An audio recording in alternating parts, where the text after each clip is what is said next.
good. And I'm nervous. Welcome, hello, all. I was going to say welcome, but I think that's Brett Papa's, the way he starts his podcast. So Right. welcome. I'm going to add 4 welcomes. Hey, everybody. Guitar Breakdown, Steve and Dave again. Say hi, Steve. While you're in the clapping mood, say hello to my band, Sexual Chocolate. so ridiculous. I just watched the Eddie Murphy documentary, man. That was really good, dude. Yeah, it was. Wasn't it? It was. He seems like he's in such a good place in his life. Like him and his family and his kids, they're all like, it doesn't, when they were talking to his kids at the house, the kids didn't seem like they're trying to show up in front of the camera, and they're just all laid back, having a good time. I mean, how can't you have a good time in that house? And he's into playing guitar, man. How cool is that? I didn't see that. What? Yeah. If there's like a couple of scenes in the movie where he's playing a Strat. Really? Yeah. Interesting. He plays guitar. Okay. Yeah, Eddie Murphy's a badass. Yeah, it's funny because I got to watch it again. There's a bunch. I was talking to a bunch of people about it. It was really well viewed, I guess, because everybody's talking about it. And he literally was talking about how he had some memorabilia, and he's not a real collector of memorabilia. I was telling this story to my buddy, and he's like, "I didn't see that. I don't remember that." And he had something stolen. It was like something really, really cool when he was telling about it. And he's like, yeah, it got stolen. And they're like, well, who stole this stuff? Because he had mentioned something else was stolen too. He goes, I don't know. Things go missing, basically. And he just seems so laid back about something like that. I mean, because it was probably worth hundreds of thousands of dollars. Like, it was really valuable. But I guess when you have $500 million in assets and stuff, I guess it doesn't matter, but yeah. Now, so welcome everybody to the Friday I Think We're Live Guitar Podcast with me and Dave. Another week, and I think we got a pretty cool, fun-filled show for everybody. Dave and I have been kind of going back and forth this week, and just wanted to welcome you all. And so, Dave, how was your week? It was good. Tell me something about you. Well, let's talk, because I'm going to set up this Facebook thing real quick. Let everybody know that we're doing this live, and check the feed, Steve. Yeah, let me do that. So just you talk, you entertain. So, I'm just going to listen and make sure that our volume. But hey, everybody, it's Dave. How you doing today? So today we're going to talk a little about shrapnel stuff. We had a conversation earlier about the shrapnel. The whole thing, man, as far as there's so many albums out, and we've discussed this before in some podcasts, but we're going to get into some specifics. I'm going to scroll through a feed of albums, and we're just going to talk about, as I'm scrolling through this feed, I'm like, oh my God, that was out. I mean, there's so many amazing albums that I haven't listened to in so long.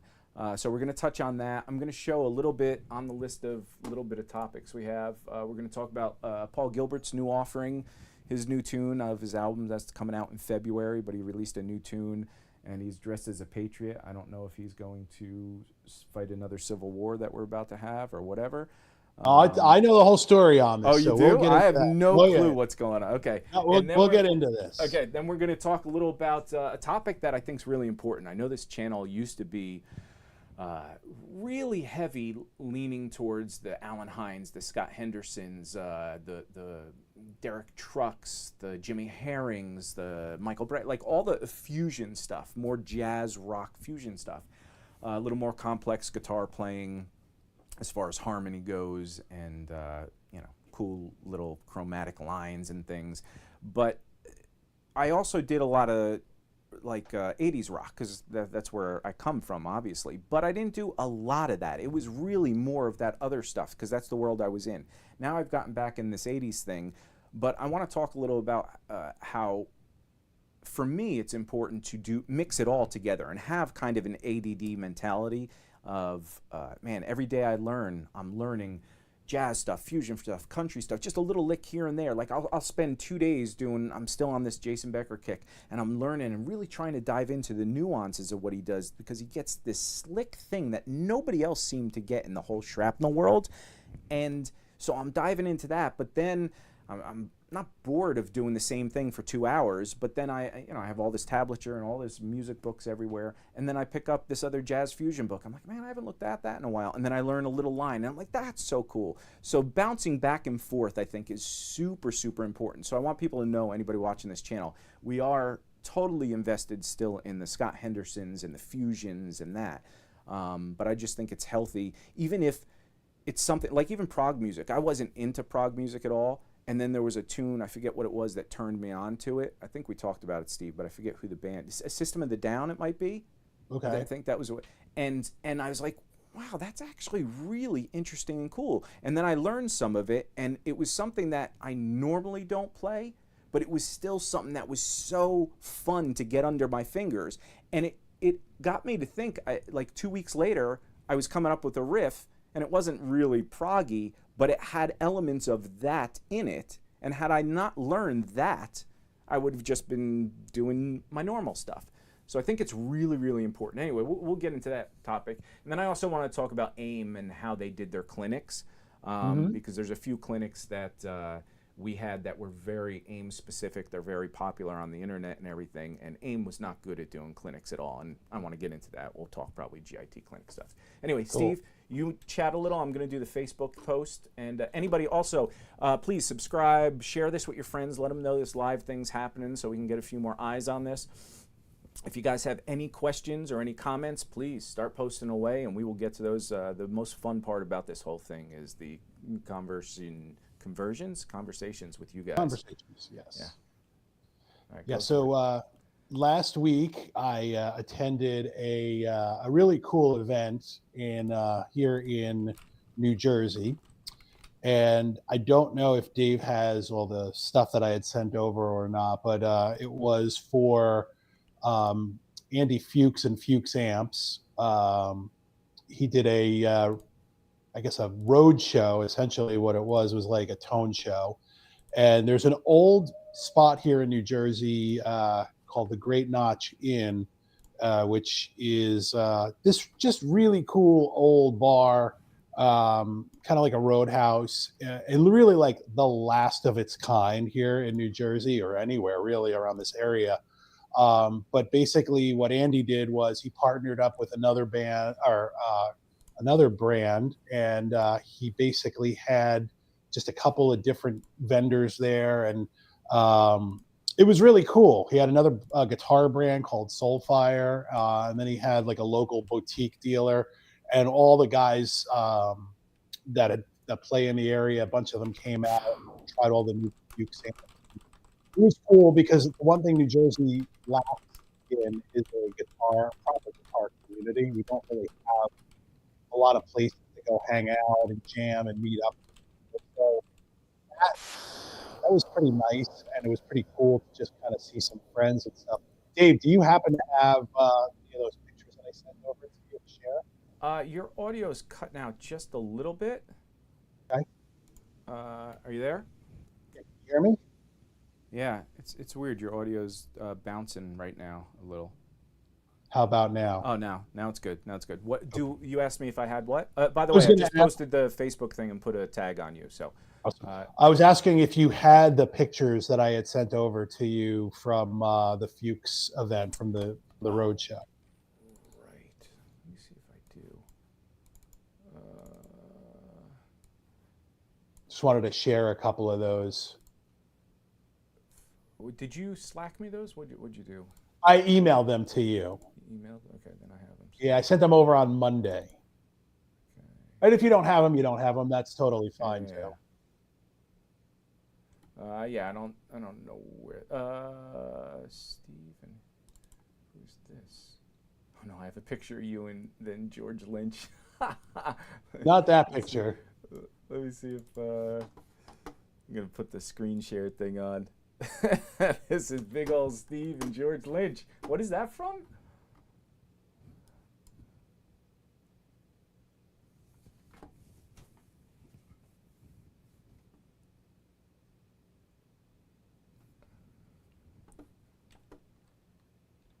Oh, with the company you work for.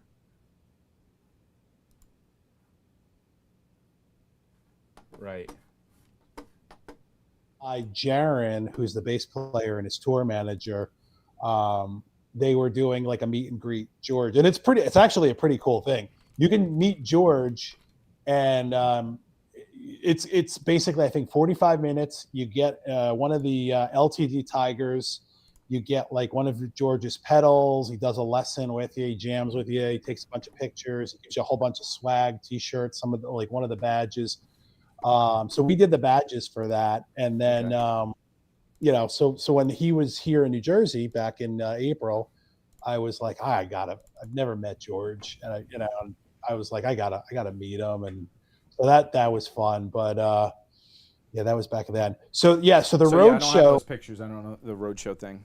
Yeah, so bummer, but it was really cool because there was some old friends. Our buddy Mike Lawler was there, and I caught up with him.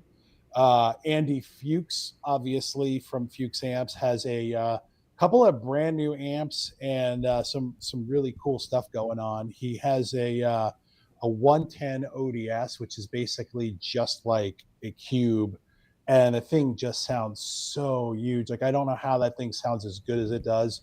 Hopefully, like next week, maybe you could find the videos and stuff, because I sent some videos over as well. But there was that, and then do you have them on your computer right now? You could Slack me. I don't have them on the computer. We're solid this week. We're it is what it is. So the other thing is that Andy also did a partnership with Joe Bonamassa, did a release through Joe, but Andy, and it's not my thunder to steal, so I want to make sure I'm, kind of saying it correctly. He did a custom build for Joe of these 50 ODSs that Joe is going to custom sell, but in a partnership. And those things just sounded so amazing. Those amps are 100 watt, you said? I believe that they were 100. Yeah. And it was a head. It was a head or head? No, it was a combo. We got to get Andy on. I was talking to Andy. He said he wants to come on, and I've known Andy for a long time, and he's always been in the cab. Dude, please, no. Okay. It was the other thing was, it was so freaking loud, because you had the guys from the other, Soulfire guitar, and then they had their 2 or 3 amps. Then you had the guy from the boutique, like his stuff. And so there was like at one point 5 or 6 amps going at the same time. I couldn't hear myself think. I was playing with Mike Lawler, jamming a little bit, and I'm just like, I can't do this, man. Like, I can't think. Yeah. So it was pretty loud in there, but it was really cool. I met some new people, and it was just nice to be in a guitar kind of community. I haven't been around that in a while, so it was a fun hang, Right. and definitely looking forward to hopefully seeing Andy again. But Andy we'll get him on, and hopefully talk to him down the road once we kind of figure out how to properly do a broadcast with multiples. We got 2 figured out. We're trying to ship a 3 or more. It's funny because so speaking of amps and stuff, this week I said, well, first let's listen, we got to keep tradition. So this week's sponsor is Hibiki. What are you drinking this week? So this is my whiskey. It's Japanese whiskey. It's called Hibiki. And it is, you can get it at Costco for like $78 or something like that. Okay. And it is, I usually like, the typical whiskeys, the Scotch whiskeys, all these kind of things, single malts, but this is just absolutely insane. As you could see, it's so good, it's gone. But it's got such sophisticated flavors to it. And again, this is not promoting alcohol, but if you got it, drink it. And when I set these podcasts up and it takes an hour or whatever, I always need a healthy drink. So get me a little pour, as for Sinatra would say, a nice 2-finger pour. Usually he puts 2 cubes in at the same time, which I don't like. I think that waters it down too much. But Jack Daniel's, which is his go-to, was it kind of sometimes needs, it's got a harsh overtone, so it needs that watered down a little bit.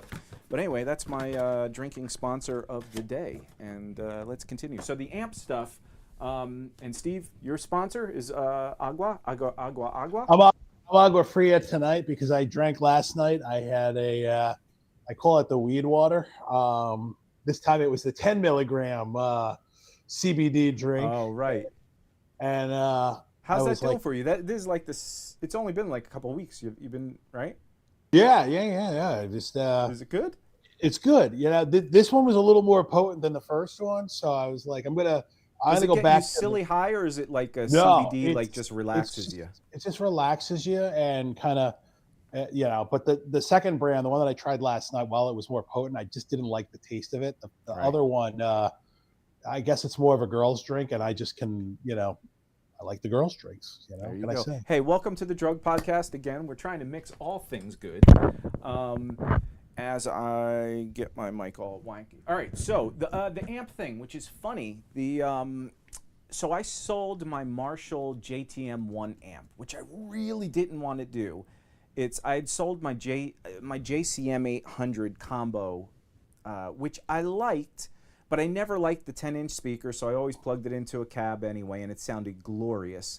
The only thing I don't like about those amps, being one amp, there's no effects loop or anything, so if you use delay, of course, all that stuff is in the end of your chain, and it goes right into the amp, which sounds fine until you crank those amps a little bit. And the JTM1, it's a total clean thing unless you crank it to 10, and that's where you get just that little beautiful JTM crank. But once you do that, that's when you start getting this weird delay effect happening. Like, things don't work when you push an amp that hard and you have effects going through the front. That's why you do it in the rear end. So anyway, but I hadn't played that amp in a long time. I had somebody call me to buy it, and I was like, yeah, okay, you know what? It's a good time to sell it, I guess. And right. As the guy's coming over, he said, oh, he's an hour late, and I plugged it in and plugged it through my Bogner just to, I was setting it up as like and now I had an hour and a half to play through it, and it sounded amazing, except for that cranked part. But of course, I'm like, okay, how do I make this sound like shit so that he doesn't want to buy it? And I literally could not make it sound bad. But then I was thinking, out of all, I mean, it's a collector's thing, right? They only put out one amp every month. In 30 days, they'd put out the head. Then they put the JTM head out for 1 month. Then the next month, they put out the JTM combo. And within those 30-day window is the only time you can order those things from Guitar Center or wherever it was. And that was it. That was the limit. And then they'd go to the JCM 800 or the JMP or the DS. They went through all the eras, putting out the head first and then the combo. And it was, the JTM was one I thought I'd always hold on to. I threw the box away. I threw everything away. I said, I'm holding on to this. And then I just really didn't want to let it go. I did, and then I plugged into this Diamond. I have a Diamond amp that's a 5-watt. It might be a 15-watt. I'm not really sure. It's called the Positron. It's literally just got a tone and a volume knob, same kind of thing. It's a Class A amp, so it gets kind of those AC30 kind of bloomy notes kind of thing. Yeah. And it's just a clean platform. Again, I don't think there's an effects loop in the background. But dude, it's amazing. It is absolutely insane. It doesn't get the JTM thing. There's a warmth about that JTM, that Marshall-y something. It's punchy, but warm at the same time. Yeah. This is a little different. So I wasn't so sad. And then I'm thinking to myself, you know what? Listen, down the line, I could probably get a JTM style amp that's not 1 watt. And maybe I'll pay $1,500. And it's not like the tone was glorious and a holy grail vintage amp, right? But when you started telling me you're going to this Fuchs thing, and I know everything he does is amazing, and I wanted a Fuchs and a 2-Rock for a long time back in the day. Those were the two. And I think I talked to Andy. I also talked to, what's your other boy, Laundry Amps? Bill Landry, yeah. Yeah. I talked to him. We were going to do something. But those were the 3 holy grails. And now that I sold this amp, I'm kind of in that anxiety of, do I need another amp? And now the Fuchs stuff, that sounds intriguing, the Bonamassa. I know. It's one of those things where, it's funny, the guy that I was hanging out with, Alex, he's like, oh, just get an attenuator. And I'm like, yeah, man, I don't know. I just want to plug in and play. I don't want to waste time. It's, I love my tube amps. I'm never getting rid of them. And, I still will plug them in, but I just like, everything is so easy. And it's an inspiring tone, and I get what I need out of it. And if I was gigging, it might be a different story, but Yeah. I don't think so. So yeah, no, but long story short, it was really good to see Andy. I hadn't seen him in like 10 years. He's always been very nice to me, and I don't know why. I mean, I've always hung out with him at guitar shows, and so yeah, he's the dude's a legend around here. Obviously, building those amps and amp repairs, and he's a cool guy, and I was glad to catch him. Where's his shop? His shop's in Clifton.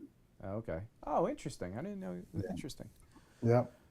Yeah, so that's cool, and the simplicity thing is a big thing too, because I'm looking at all these, the who dropped Helix, the the Stadium, XL or whatever it is. Yeah. I haven't really done. I'm getting more interested in the direct, especially for this kind of thing, getting a direct plug thing, so I'm not worried about. Right now I'm having like this amp issue where I'm getting a sag. If anybody out there watching this has ever had this problem, I have a pedal board plugged straight into an amp, and it's actually gone through a few different amps. So I know it's not the tube doing something or the amp going, but it's got to be maybe one of my cords, or it's one of the pedals, or I do have in my pedal power thing, I do have two things that come out, and I think they're sag. They're not 9 volt. Like they have 9 volt, 12 volt, and then they have a sag one. And I might have the sag plugged into something, but I think that pedal's off. But I'm getting this thing where I'm playing for like a minute and a half, and then all of a sudden everything starts kind of fading out a little volume-wise, and then there's also a tone suck. Like it's like getting bassier, and then it goes back. And I've used different guitars, and it's got to be one of the wires, but I don't know why it would sag like that and then come back. And then I guess we get Andy on, he'll know. Anyway, and by the way, this Diamond amp, the cool thing that people don't realize is I'd picked this up. I was at Guitar Center. I know I'm jumping all over the place, but I'm remembering these things. And that's just the guy I am. So this is Diamond. If anybody looks into those amps, that is Roy Blankenship, who is a huge, huge amp builder. He used to build Blankenship amps. He ended up selling that, and then actually didn't realize he was making amps under the Blankenship name still after that, and he didn't realize he actually sold his name. So he couldn't make amps using Blank. So now he started working with Diamond a little. That only lasted a little while. But there's these 15 watt, I don't think it was all the amps, but there was this 15 or 5 watt Diamond Positron amp that is a Blankenship. It's basically his Blankenship amp labeled as this. And his amps are just clean, pristine, amazing pedal platforms. But anyway, that's my amp talk for the day. Cool. So I think we should start talking about Shrapnel. Let's get into it. I mean, that's why I'm here. I mean, look, I mean, for me as a 17-year-old you sound like a dad. Look, this is the way it's going. As a 17-year-old kid, I first got into, it was Racer X, it was Yngwie, it was Vinnie Moore, it was all those records, and we're going to talk about them.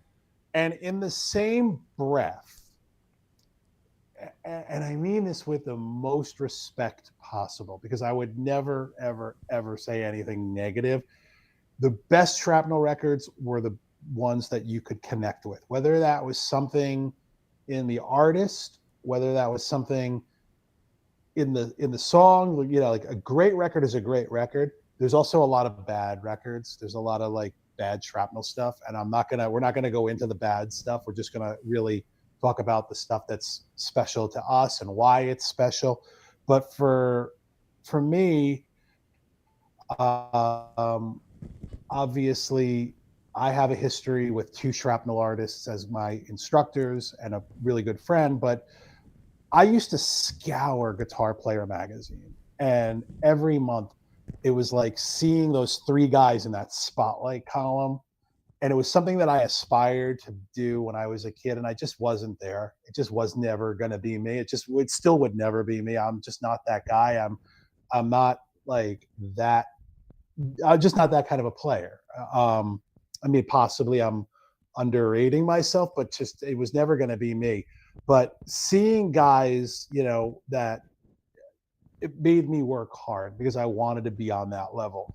So seeing, especially when they were local, so seeing like my guy Steve Ross, seeing him in the column, and then you'd go back and you'd see guys like before they were famous, like Paul Gilbert, Ingve, Greg Howe, Billy Sheehan. You go back to Vinnie Moore; they were all in the column. You could find them all in the column, and there were so many guys. And then there was, the rare guys that were in the column got to do a record, and they would do that. Hopefully, it would pivot them to the next level. Some guys just did the Shrapnel thing, and that was kind of it. But for me, the inspiration was always just to kind of like get in there and connect. And the best Shrapnel records for me as a player were always song oriented. And I know that's a weird flex when you look at like these are all shredders, but to me, like the best Shrapnel records were the ones that had the best melody, so like it's going to be easy to figure out who the best, my favorite Shrapnel records are for that. So how did you kind of come upon Shrapnel when you were younger, Dave?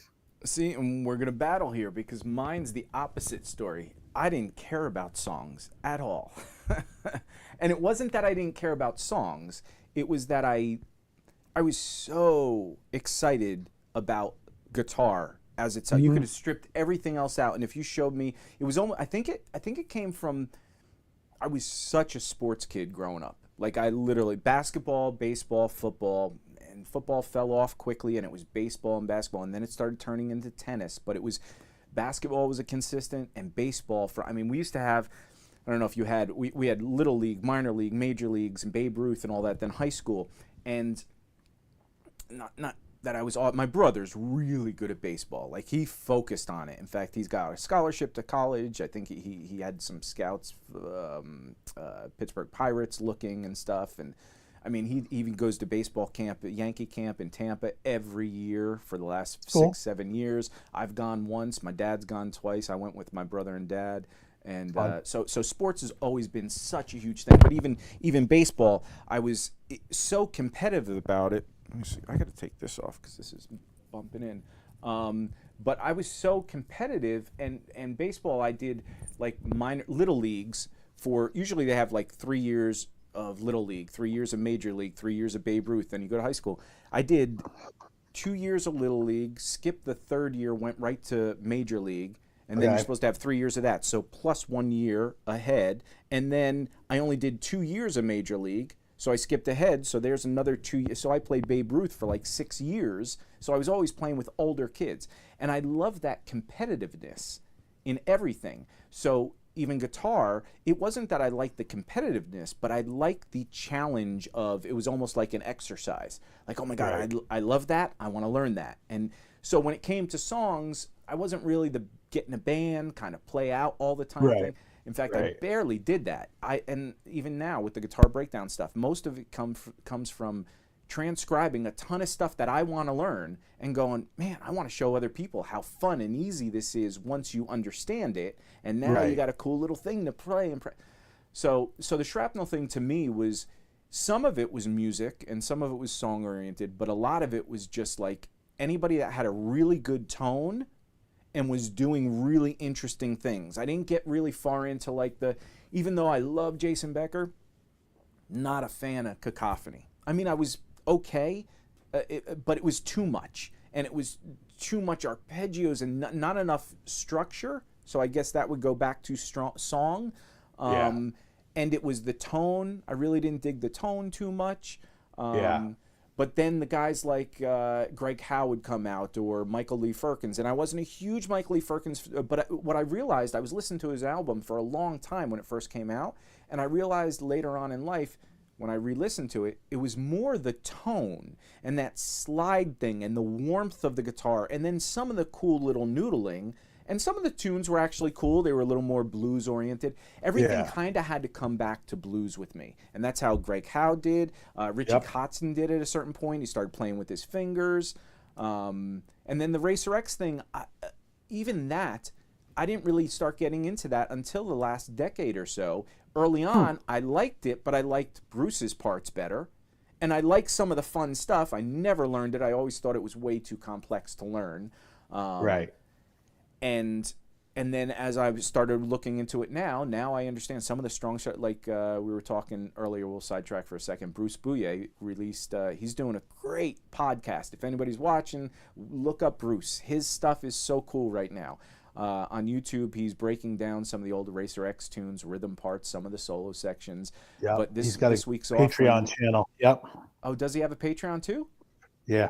Oh, dude, anybody, if you've seen anything of him, go support him because his lessons are awesome. And he's super cool to too. He's just a good dude, and definitely. So was he teaching at GIT when you were there?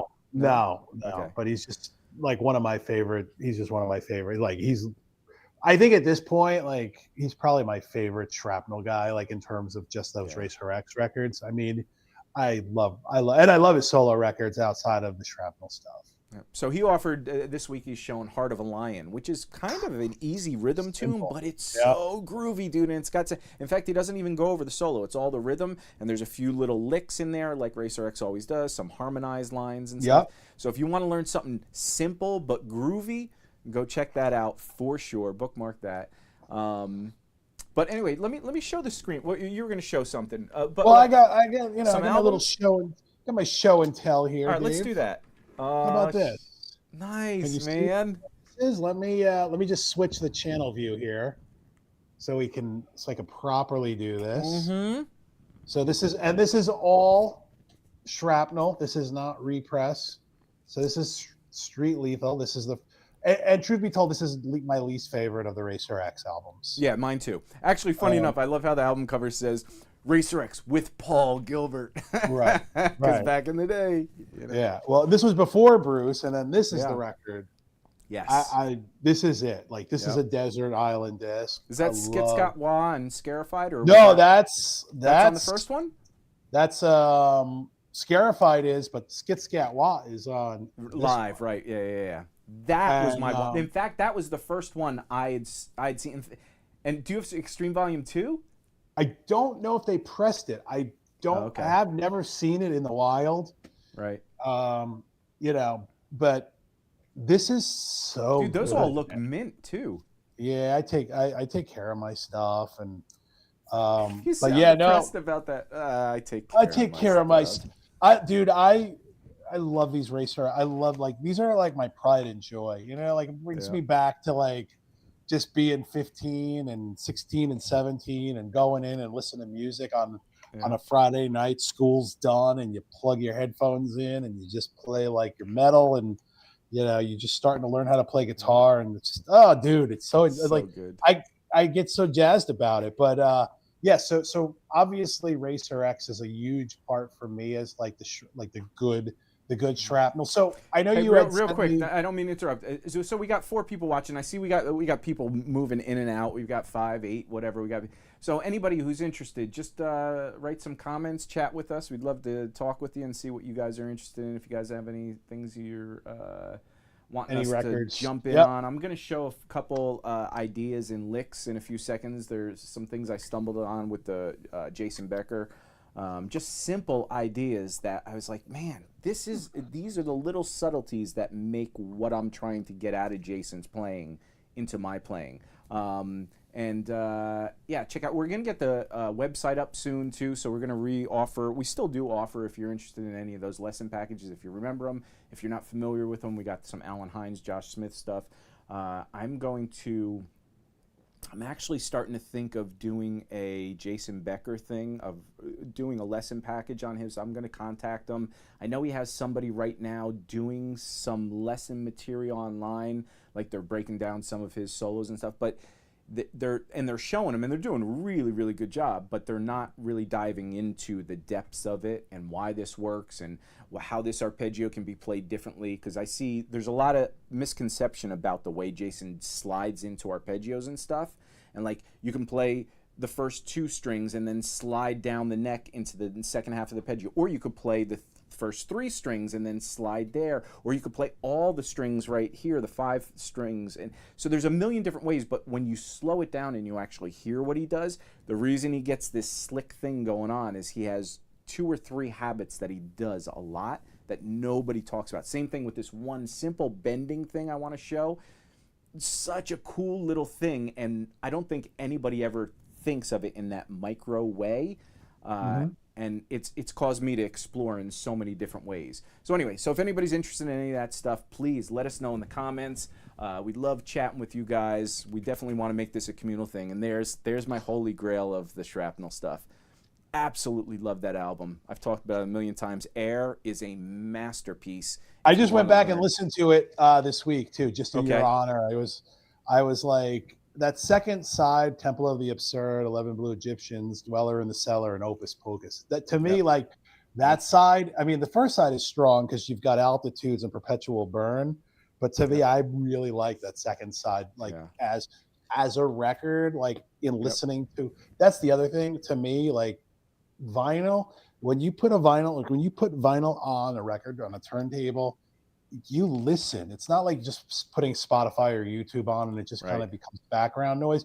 You listen to music, you get engrossed in it, you become a part of it. That's what's so good about like like when I started collecting vinyl again, I was like, oh my gosh, like I forgot what an experience of immersion into the songs, into the music. And it's anybody could sit there and go like, Spotify's great, it does the same thing. But it doesn't. It really doesn't. And that's the thing, too. I mean, again, all of this, even this little podcast thing, the communal aspect of it, the fact that we get to chat with people and we get to, just you and I could talk to for hours and just have fun and show licks and stuff. And again, we're trying to work this out. I'm hoping to have more guitar stuff where Steve shows what he's been learning that week and I've been showing, and we could trade off licks and you guys can learn some, maybe out of your realm of what you're exploring lines. But like even that whole record playing stuff, you used to sit with your friends and listen to a record. And it was like, man, you'd look over the linear notes, you'd look at the album cover, the artwork and everything. And just even, this is another, so I got, this is so amazing. So when I graduated music school, Jason had done a clinic at our school. And that's when I first really got into stuff. And we've talked about this before. He did a thing where he was jamming at one of my teacher's house, and there's an audio cassette of them just jamming blues stuff and like literally clean tone. It is amazing. It shows his playing in a way that I've never heard anybody else. So I sent that to you today. I don't know if you got that in the Slack. I saw that. Thing. Yeah. You got to check that out for sure. And there's actually a part where he's playing and like they're jamming together, and then Bill Hart, the jazz fusion guy, he starts taking a solo, and the first lick he does is this total like long 8-measure Don Mock lick that's right out of the REH video, and immediately Jason stops. He goes, well, okay, what was that? and then for like 5 minutes he's showing him this chromatic-y kind of lick, and you hear Jason trying to do it, and then as he's getting a little of it here and there, then he does some of his own arpeggios and then incorporates it a little, that lick. Like you could see his mind working in this. It was so, long story short, I sent a letter to him, and I was asking him a few questions and this and that, and this is when he had just gotten diagnosed, and he had sent a letter back, dude. I'm gonna cover my address so nobody comes stalk. It's actually my parents' house, but it comes. You don't need to see the stamp, but that's his address, I think. But that's his logo. And I think his uncle drew that logo or something that he uses all the time. But it's just so cool. And this is the thing that we're talking about. That's awesome, that communal thing, right? It's a letter. Like somebody took their time to put a stamp on this. Now, this was at a point where he didn't do an actual personal letter. It was actually, typed out or whatever, but he's got his guitar pick up there or whatever. And in fact, Paul Gilbert has sent me, somehow I got a Paul Gilbert, so there's the Jason Becker pick on the one side. I don't think my thing's refocusing because I have it turned off. But then there's the logo on the other side. But the letters, basically saying, hey, dear friend, thank you. It's 1995 he sent this. And thank you for your card and letter and other correspondence. Please accept my apologies for not responding sooner and for not responding to your letter individually. Although I do read every letter I get, my condition has put me in such high demands or in such huge demands on my time and limited energy, as well as making me physically unable to write, that I find it impossible to write back individually to everyone who writes to me. I want you to know, though, that your interest, concern, encouragement, humor, intentional or otherwise, Mine was obviously intentional if I wrote anything funny. And especially your prayers have meant a lot to me and my family. I'll now try to respond to the questions most frequently asked to me. So regarding my present condition, he goes through a thing regarding my outcome of chelation treatments. I guess he was going through some alternative kind of treatments. And he says, I had excellent results sporadically, but none of the improvements were lasting. So he's talking about that. Then he goes in regards to my release of Perspective. It was released in Japan in '95. I hope you have it. So he goes through all this stuff. Then his signature is his fingerprint. Mm-hmm. So obviously his parents did that, or his uncle. Yeah. So I don't know. It's just, that's that whole communal thing. That's just so cool to get an email's nice. Even, getting comments and stuff, they're nice. But man, when I saw that letter, I remember when I looked at that, I remember the feeling I had going, oh my God, I got a letter from Jason Becker. And it's funny, Dave, in the same breath, I was pen pals with Carl Verheyen. Oh, interesting. Yeah. And he would, I think probably I have 3 or 4 letters from him. And he always took the time. Sounds funny. It's weird to think that I was pen pals. He send you pictures, buddy? What kind of pictures he send? Nude? No, we weren't sending nudes to each other. Although I did ask. No, I didn't. It was cool because Garage Sale, I think that was the record that had come out. I think at the time that was the one that I remember. And his instructional video hadn't even been out yet. But we were kind of going back and forth, and just, I guess I was asking entertaining enough questions to the fact where he felt compelled to write me back. So that always resonated with me, like that a guy that's a professional, this is part of that, community. Yeah. And as well, it's kind of also part of the game, on that level, because, to give that experience to somebody, it creates a loyal fan for life. It's just not like a one-trick pony kind of thing. Did he actually write you, or did he type? Oh no, I like literally I have handwritten letters. I have them still to this day. I have them I'll show you next week. I'll okay. I can scan them and send them to you. Yeah. But just remember that when I send them to you, to show them next time. Don't lose them. Right. Listen. But yeah, so I think there is something to be said about the community, about playing guitar, and that obviously when you're doing this, it's not just something you do to do it. You're doing it because you love it. You're doing it because it's a community thing. And for me, it was always about music, and I tried to be as varied as possible. And so I always, I would kind of go to whatever metal, that wasn't necessarily guitar related. And then I would always come back and kind of rubber band back, and it would be back into the fusion guys. And to me, it was the Eric Johnsons and the Carl Verheyens for me in the 90s. Those were my guys. And so having a pen pal like that, and then writing to Jason Becker and getting that's awesome, dude. I didn't know that you actually had that. That's I didn't know until I found it. I totally forgot about it, dude. And they're actually, funny enough, man, my mic keeps unfolding. Let me put you on mute for 1 second. Yeah, go ahead. You go into something. So yeah, no, I mean, to me, that is something that I'll never I will always be a Carl Verheyen fan. Besides the fact that he's just a ferociously great guitar player, and just his intervallic stuff still keeps me up at night sometimes when I'm working on it or I'm trying to incorporate stuff. But yeah, he's one of my favorite players for sure. But yeah, talking more about the Shrapnel stuff, for me, it's Racer X, Jason Becker, and Greg Howe. Greg Howe is the next guy. And so before we jump into that, sorry, with my mic thing or whatever, and I'm going to end up having 90 pieces of tape on my shirt. That's what I hate about lav mics, because they have the wire. Usually you put it through your shirt, but if I have to get up and stuff, I don't, whatever. Anyway, so the Carl Verheyen thing, so he was teaching, I think at USC maybe, with Steve Travato. They were teaching at some Southern California school here. Yeah, USC. Yeah. Was it USC? All right, so my buddy...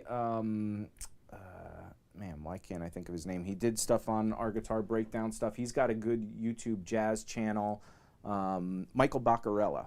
Okay. Really, he went to Atlanta I don't, Institute of Music. not familiar with him. Okay, I'll send you some of our videos that he did. He's done some jazz, especially Jimmy Herring. He was really into Jimmy Herring.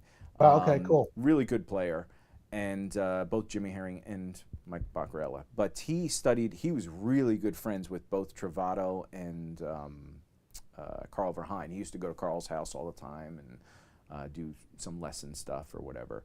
But he just says both of those guys. One day we'll have a whole thing on Steve Travato because he's just somebody to, he's a whole nother level of teacher and player. But yeah, Carl, just the nicest guy in the world.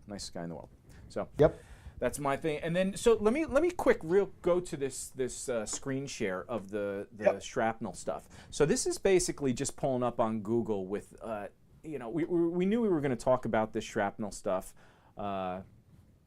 I should have put a video you in this window too, but it's just me, unfortunately, because I'm so self-centered. That's sarcasm, folks. So we have Greg Howe. I mean, I didn't realize, I forgot about all these albums. Like, I remember when I think of Shrapnel, again, we talked about the Paul Gilbert, the Racer X, this, that, and everything. But was Vinnie Moore actually on Shrapnel? He was. Okay. Okay.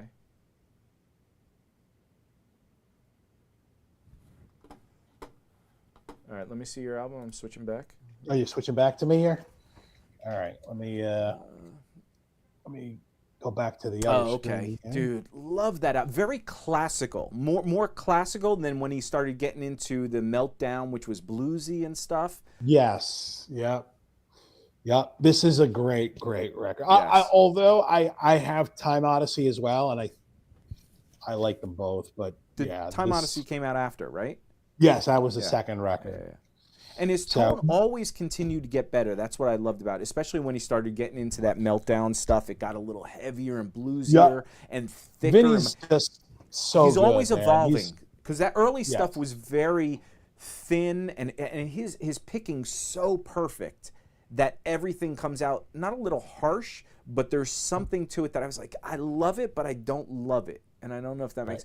But then as he got into again that Meltdown, those grooves, dun, like it was just, you're like, dude, this is totally different. And then he squeals with that one note coming in, and you're just like, what is going on? Vinny was like, there was something I related to with Vinny. He was probably like, out of all the Shrapnel guys, like I mean, like the big guys, I related to because like I felt like I could kind of cop some of that stuff, like those sextuplet lines and like like the way his patterns were.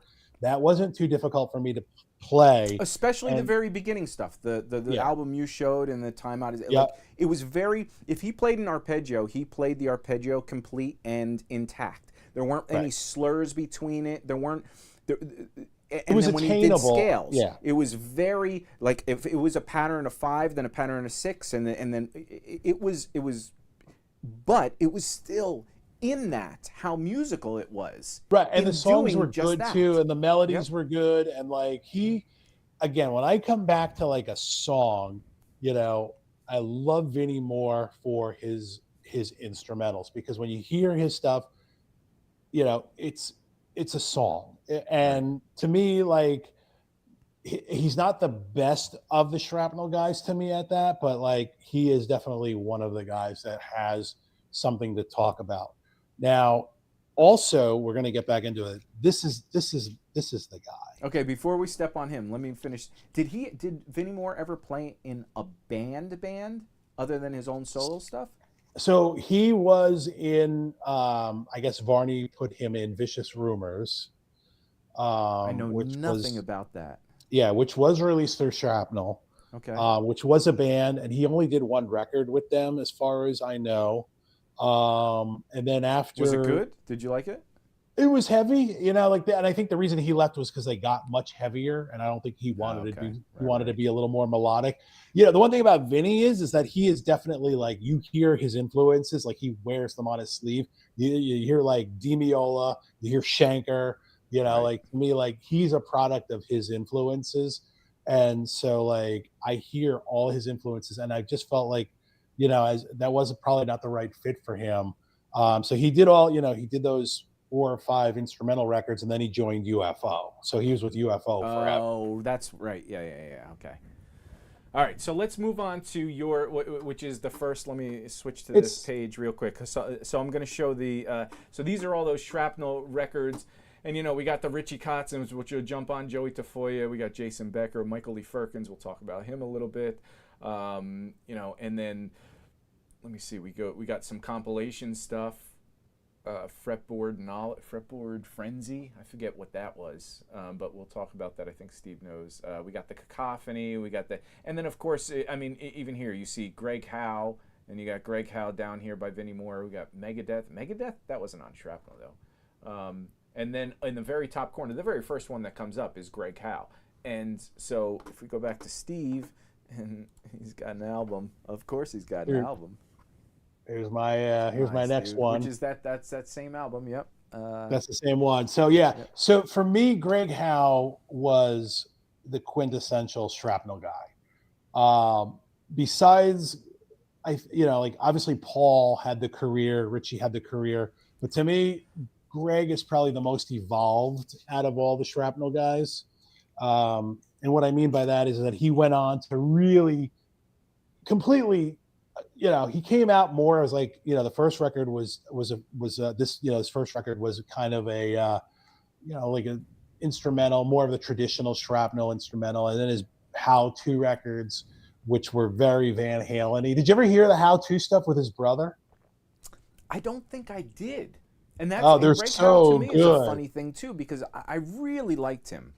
Yeah. So the how-to stuff with his brother, Al, is just very, very like it's almost like they should be paying Van Halen royalties. You know what I mean? Like it's very Van Halen. Yeah, it's fun. It's a great record. And did you say his brother was what, a drummer? His brother was the singer. Oh, singer? Okay. Yeah, so his brother was the singer. They were a good band. And I when I took lessons with him, he was doing the band thing. So more or less, when I would go over to his house in Easton, Pennsylvania, I was, just kind of like asking him to show me lines from some of those songs, which I kind of preferred because again, like I was like into the whole song element thing, but Greg really evolved. He did that record with Richie, which was freaking awesome. And then he just kind of went and he just kind of veered like this way. It wasn't like a traditional, where Vinnie kind of maybe stayed this way as more of like he had his thing and he just kind of went like this. Greg just kind of went like this. I mean, he went completely left wing with the whole fusion thing. And to me, Greg is so influential. Well, didn't he play with Michael Jackson too? He played with Michael Jackson. Yeah. I mean, so he got a taste of pop. I mean, whereas that's why I was asking if Vinnie Moore ever played with a band or something, because not on the same level like that. Yeah. So I mean, getting that influence, even Jennifer Batten and all those people, you see their evolution and their change when they start getting outside their realm. And that's why the conversation I want to have in a little bit of talking about playing and learning some things, even if it's not a ton of stuff, but outside your world. So if you learn a little country lick every once in a while, or if you learn a little jazz fusion, and that's what I love about this Guitar Breakdown channel, throwing in things that aren't necessarily just Scott Henderson or Alan Hines or just Steve Vai, Van Halen or whatever. Just all of a sudden coming up with the thing that's like outside the realm of, dude, I just heard this weird lick and it's, a kazoo lick or so, whatever it is, just the weirdest thing. And you're like, man, it just tweaked my ear enough to say that this is valuable to just throw into the mix. Whereas, I'm sure when Greg Howe started playing some of those funky rhythms and stuff, which I don't know how much he did of that, if he was touring with them, I'm sure he was doing the whole set, right? Yeah, I mean, he was the full, yeah, I mean, he was in the band. I mean, he was in the band. I mean, he toured with him for a while. So yeah, definitely. But I think to me, like Greg just kind of became the prototypical fusion, like that rock fusion, like all the guys that came after him, like Tom Quayle and all those guys, to me are directly like just like Yeah. complete, like Greg Howe is like the guy, you know. You and could hear some of those borrowed, the sliding in between hitting a note and sliding up a half step or a whole step, and 2 or 3 times getting that little slicky vibrato, with a and slide. that comes from George Lynch. That's a Yes, George totally, Lynch 100%. thing. Yep. And so like the story with that is that I guess from what Greg said was that they were in the studio and Varney didn't really like the vibrato that Greg was doing. So then I guess somehow the George Lynch vibrato thing came up and he took it and made it his own. And so, Interesting. yeah. No, I'm not So fucking out my ass. That's a was true story. was Yep. Varney that much of changing some of these players producer wise, like saying, oh, that sounded like shit, or sounded, do this, or try, I don't know on that level granularly, but from what I've read and heard in interviews and stuff, it looks like he definitely had input as to what was good and what was because bad. I have heard that with some other players, little things like that, like, oh, Varney told me this or whatever, and I did do this, and you're like, man, these guys are such monster players. But Varney did have, he was so enveloped in this world of so many different artists, and he was recording all the time, and he had knowledge that a singular guitar player wouldn't have. So I assume they would look at him as kind of an authority on some of this stuff. Are there any interviews of Mike Varney? There are some. There are? He's not real. He doesn't do a lot of interviews. There are some stuff out there on YouTube, where like he it's few and far between. He's not like a big, interview kind of guy, which I would love to talk to him and just, kind of, I'd pick his brain about everything. To me, like, you don't even hear a lot of artists talk about him and their experience. You know what I mean? It's like, as we think about this, I'm like, I don't know much about Mike or Mark Varney. Right. Well, I know enough to be dangerous. So, I'm not like an expert, but I know, obviously from just, he was a musician as well. He was actually in a band with Jeff Pilson from Dokken. I don't know if you knew that either. No. Yeah. Really? So they were good friends, and I guess didn't he play on a compilation album, or there was a song that was like 5 guitar players, and then maybe there was. Oh man, this is like that I don't know. Yeah, no, I'm not sure about that, but yeah. So basically, clearly, obviously, and Varney's funding it, so he's gonna be the guy that's gonna say like, hey, this is good, or hey, this isn't good, and obviously he had a brand. It was, it was like, look, this is what we do. It's this, this fast playing, aggressive guitar. But I think at a certain point, especially after the 90, like 91, he changed, and you started seeing, like, if you go back to your screenshot there, you started seeing more stuff like.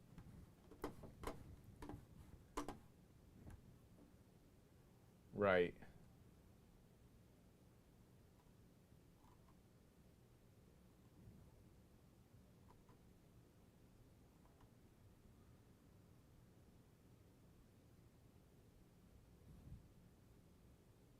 Okay. Yes, I do remember that. Yeah.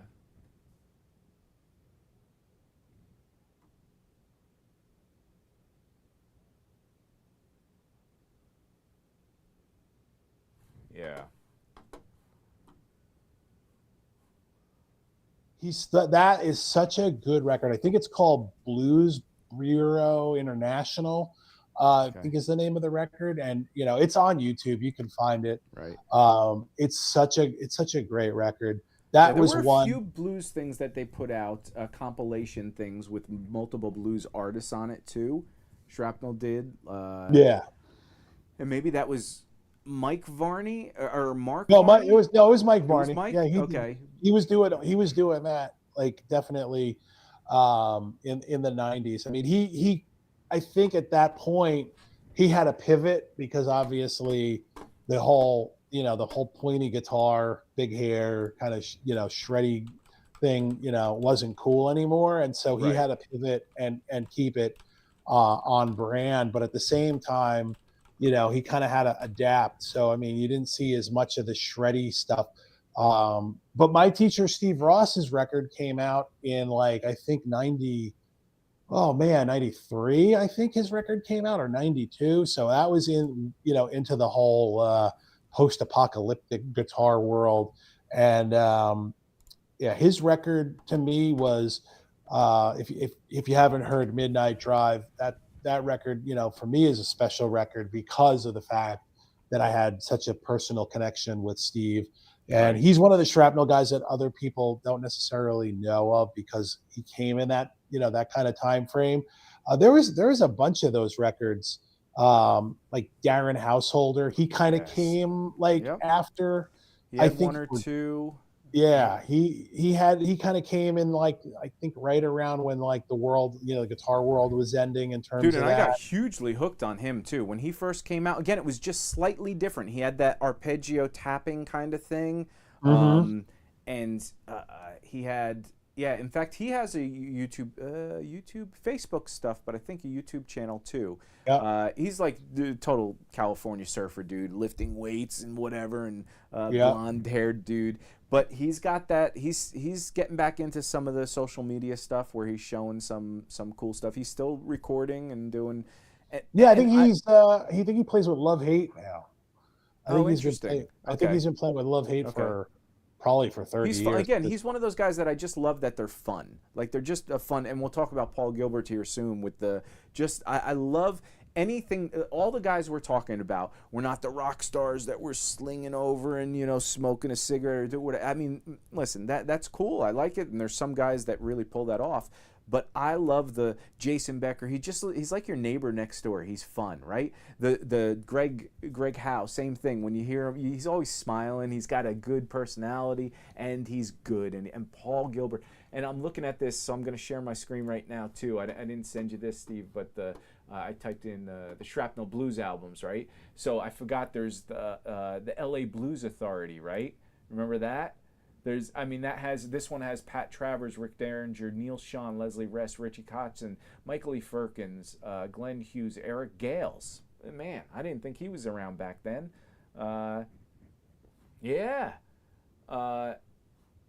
Dude, between that and then I don't know, hats off Stevie Ray Vaughan. I don't know if that's actually a Shrapnel thing or not, but it's multiple artists. The Glenn Hughes up here. Yep, the Blues, LA Blues Authority, Volume 11. So they had a ton of these volumes out, obviously. And I liked the Glenn Hughes stuff. I personally didn't get way into it. I may have to do another re-listen. Blues Bureau International, Travers, again, Leslie West, Outlaws, Glenn Hughes, T.J. Parker, L.A. Blues Authority. Looks like it's not even a Shrapnel thing. But there was another one here that, I don't remember this. The Greg Howe and Blue Saraceno blasting off? Oh, okay. So, but Blue Saraceno was on. Oh, he was in Shrapnel then. Okay. But still, I'll talk about him. He needed to be on Shrapnel. I remember when he first came into the scene and Blue Saraceno, his tone, again, that's what pulled me. That fat tone with what amps his dad was building. His dad, the Dirty Boy. Dog or something like Dirty Boy. Dude, those things sounded insane. And I see they're releasing them as digital offerings now or something like that. I've seen that lately. But man, his tone, and they were those kind of amps that were just pushed in a way. I think they had a Variac in it or something. They had something going on that made those amps really, really special. And dude, his dad was like, I guess, an electrical engineer or something, right. And he built him all that stuff. And but man, those amps, to his stuff too, dude. His playing, like I'd be like, oh, I gotta learn that. And then when I learned it, it was one of those things where I was like, well, that's just pentatonic stuff. Like but it was his attitude and his tone. And what people don't think about a lot is his phrasing and perfect timing of, like, there's a couple guys, and so here's something. I don't like talking bad about people, and I'm not talking bad at all. But there is something that I never thought about in this until my guitar tech, Greg Bach, told me this, because he was so he's really good friends with Kirk Fletcher, and Kirk is a boss guy, or was a boss guy. He'd go to NAMM and do those kind of things. And there was another guy. What's that English guy? He might have been Jam Track Central. He might have been Lick Library. Oh man, I can't remember his name. Well, maybe it's better that I don't say who it is. But so he's a really, really good jazz fusion guitar player. And he's back in the day with the Guthrie. It was Guthrie, and then he came out and started doing some stuff, and then the Tom Quayle started getting introduced or whatever. But this guy, he was all over the place, and he does Boss demos, and he's a really, I know who you're talking about. Say, who is it? It's Alex Hutchings. Yeah, Alex Hutchings. And man, I really like his playing. There's something about some of the stuff he does that I really like. It's not my favorite. Right, he's a good player. Super great player. Super good and he's player. got the Gambali-ish kind of thing, which I'm not a huge Gambali sweep picking thing, but he pulls the best elements out of Gambali and uses those. He doesn't just do sweep picking. He's got a cool hybrid picking thing. His jazz fusion phrasings are great. I've learned a bunch of licks from him. He's good. He's a good player. But the thing that people don't, and again, this is that Blue Saraceno thing, one of the most important things is really understanding how to land a lick on a chord tone, or what, it doesn't have to be a chord tone, but landing on the beat. And if you're going to be in front or behind a beat, you intentionally do it. It's not just sloppily kind of being there close, and you may not recognize it, because, and that's the thing with Alex that I didn't realize. He's a sloppy player sometimes. And I wouldn't say that, because Greg pointed it out. He said that Kirk had, and maybe this is bad stuff to say on the internet, whatever, but I think he had mentioned that Kirk said, yeah, he's a little sloppy in some of his playing. And I was like, what does that even mean? I don't even know. He's not sloppy. And he's like, well, if you really listen to his stuff, and usually I hear this stuff, but I had to slow stuff down to hear this, and then it all made sense. And Kirk was picking this up while playing with him in those demo things all the time. And it was just, his lines tend to end a little bit behind the beat, but then the next one lands a little ahead of the beat. And then maybe 3 or 4 of them later come on the beat. And you're just like, but it's not intentional. And it's not, if you're playing lines behind the beat, that's the groove of the tune, and you're trying to make it slag a little. If you're trying to push the beat, you're playing ahead of the beat. But if you're playing stuff in a whole solo, and some of the lines are ahead, some are behind, that gets a little squirrely. And I didn't know that until and now I can't get it out of my ear. Now I don't have to slow it down, and whenever I hear those things, I hear, there's the little slop. Now blues, on the other hand, Saraceno, what intrigued me, and I didn't know, was the fact that he is so intentional with that stuff. And his licks, so he makes the simplest blues idea sound so amazing, because he is nailing those beats, and he's intentionally landing chord tones on certain points, and you're like, dude, that's why that lick sounds so good. It's pentatonic, but he's landing a chord tone on each one of those chord tones. Right. It's so, and that's so hard, dude. Like I think back, like now, and it's just like, I wish I spent more time in my youth working on. I want to put sad music. If I had that Stream Deck right now, I'd push the button for some sad ambient music in the back. If I could go back in time and sit there and go like, all right, I should work on chord tone playing as opposed to like, just working with a metronome. I mean, it's all important, but when I'm playing now and I am jamming and I'm working on a backing track or something, I'm looking at it and I go like, I can't play a fast lick. I gotta be melodic. I gotta think like I'm Andy Timmons. You know what I mean? Like, what would Andy do? That's when I'm playing now. That's what I think about. Like, what would Alan Hines do? I want to be tasty. I want to play on the chord tone. I want to land on the beat. I want to, or be intentional. Right. And sometimes not playing a lot of notes is harder than playing a lot of notes. Oh, 100%. Much 100%. harder. Yep. And so to me, that's part of being a good storyteller as a guitar player. Right. Yeah. So is it real quick? I just want to show an idea, which is kind of similar to this. Man, I got wires everywhere. You're a mess. You're a mess. It's I gotta figure this out. How do people do this with all these? I got an arm here. I wish I could pull away. So I know. Is it your arm or is it somebody else? No, it's the chair, right? Now I'm like, oh, now I have to get a new chair. I was like, if you have somebody else's arm in there, I'm gonna call the police. All right, I got an assistant. Dave's a serial killer. Can't see him. But I got this mic that if you hear the cord, you hear the popping, and I'm like, man, I got to get different mics. I'm like, this is getting expensive.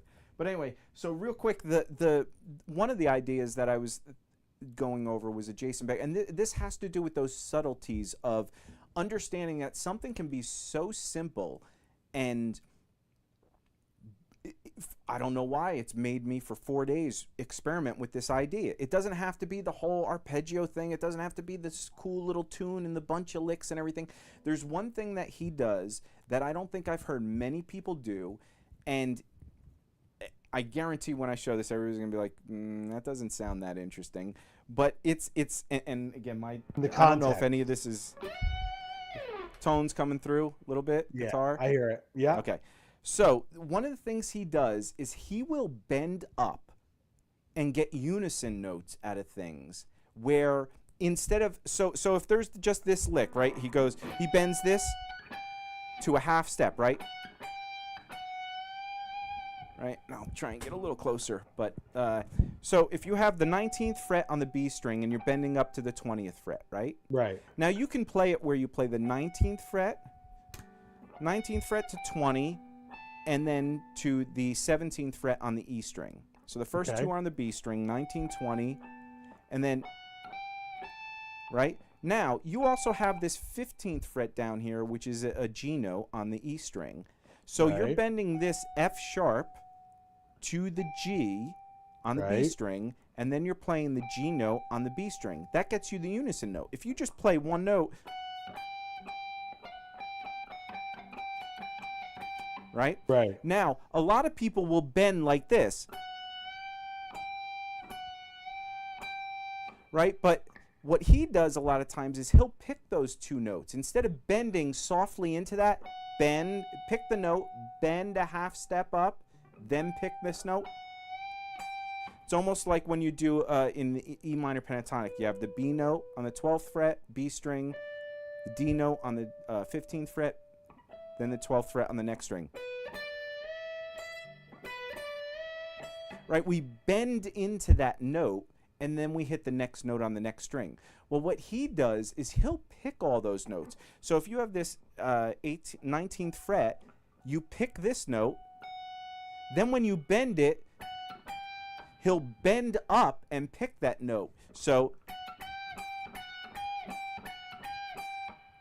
right? And sometimes if you pick it a little before that note gets fully bent, you get a little of the bend in there, but it's not a whole sailing bend where you have a whole tone bend here where you go. Or even if you bent that, then you actually pick that, right? So what's cool is when he starts doing,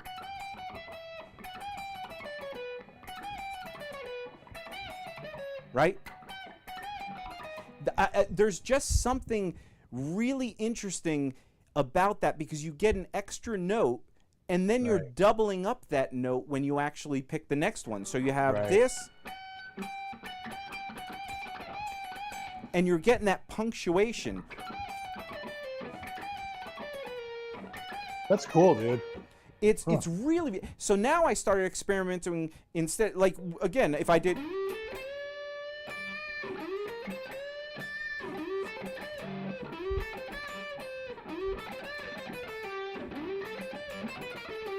then you can start doing some chromatics or whatever, but it's getting that real punchy sound with a unison note added. And to me, that was fantastic. Now, the other thing that I started, these are those little subtleties that I get into that, man, I'm hearing a lot of noise, and I'm trying to figure out, I'll sit there and I'll do that little lick.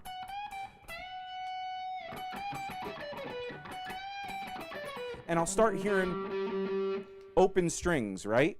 So now I'm trying to, I'll work on just that little lick for quite a while and really do.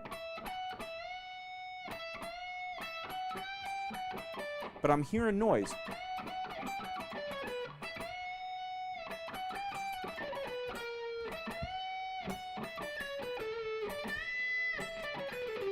But I'm trying to eliminate as much noise as possible. That could literally be hours and hours of work, as stupid as it sounds. Now you start moving on some lower strings and doing the same thing. And it's those little ideas that seem like absolutely not a lot. Like it's not a lick, it's not a full solo, but it's just something that will get you, I don't know. Have you heard anybody doing that kind of stuff, really?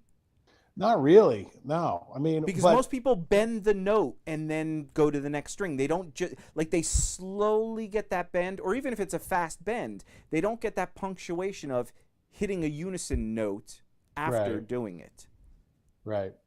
No, that's really cool. Like, I mean, I'm going to try and, just play around with it, because obviously for me, the way that I would see that, I wouldn't necessarily play it the way that Jason would, but I would look at it for a way almost to kind of do like a unison type of thing for just, in a regular application to play, like if I'm just playing with a backing track. Because for me, if I'm learning something, I have to kind of frame it in a sensible use. Like I can't just learn licks if I'm just going to, like, those days are over. Time is not, I don't have time to sit there and learn a billion licks. So if I'm going to do it, I want to apply it. And so that's something I could see applying, makes it's tasty, you know what I mean? And it's very nuanced. And I think that's something when you're playing, Timmons has a lot of those kind of nuances with 100% as well. And the unison note really comes a lot from saxophone, because they naturally get those. So a lot of times when you transcribe saxophone, you're getting fourth intervals, you're getting unison notes and all this. Well, so a lot of sax lines are like they'll go da da da da da da da da da, and then da da is the same note, but it's different interval. Yeah, dude, that was impressive. You got some perfect pitch or something going on there. I don't have perfect pitch. I don't have perfect pitch. No, if I did, I'd drive myself nuts. I bought that lesson package in the '80s, but it never really worked out. I those magazines, they had Learn Perfect Pitch. I had Beth Marlis was my ear training teacher at GIT. Wow. She's now, she's the I guess the head of GIT now. Yeah. She didn't like me. Oh, really? Well, I wasn't really into that class. I mean, it's funny, I should have been, but like I was such a terrible GIT student because I was just into jamming and hanging out and and going to open counseling. And so like I did go to my Nick Nolan classes. Those were the ones that I went to. I like his handouts. Yeah, I went to his class. I had Eric Pascal was one of my teachers. And this guy, John Alba, who I don't know, he fell off the map, but like he was my theory teacher and he was good. But Beth Marlis just never really captured like my, like a good teacher has to connect with you. You really like, you got to buy in on that. And that doesn't mean that they're not good teachers. It's just they don't connect with you. They don't connect with me. I mean, clearly she's a good teacher. She's running the whole department. Fabulous. Yep. Yeah. So, she posts some stuff too on Facebook, and she's really good at that Joe Diorio, the Joe Pass. She's locked in on that. Just not mine. Not my favorite. So I want to talk about some new GIT dude that I found out from the guy that I actually sold my amp to too. Funny enough that you might know. But also this Jason Becker thing, kind of another little nuance thing. Every week I like to offer something that I've been kind of exploring, and one of the things is the way he does arpeggios. So he tends to do. There's one thing when I was transcribing this, the very beginning, or there's a sequence of arpeggios and altitudes that basically goes.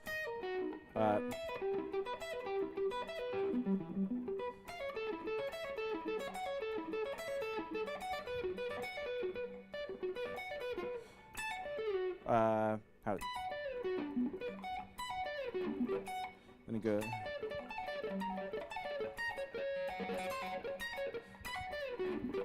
So that little slide thing, when I was playing that arpeggio, it's literally how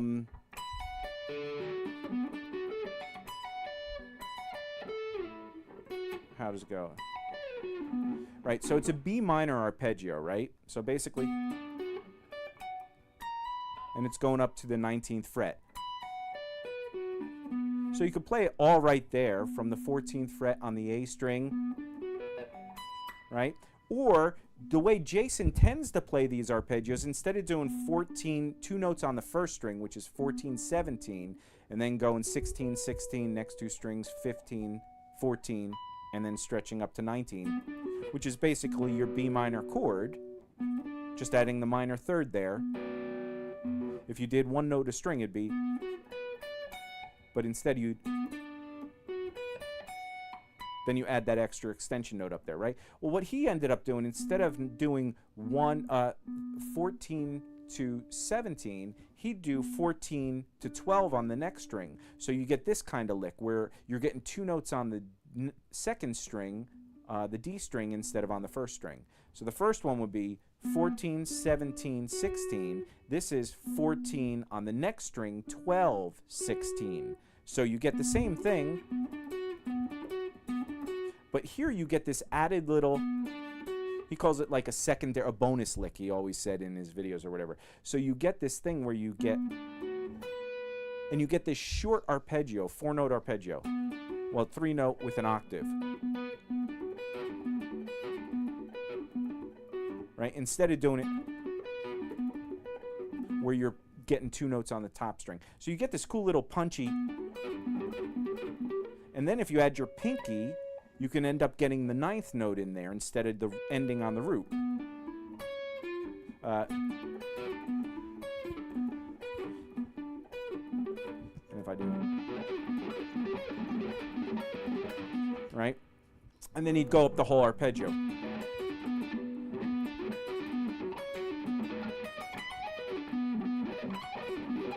Right? So, and the funny thing is, I can get these things pretty clean, but once I put gain on, I hate having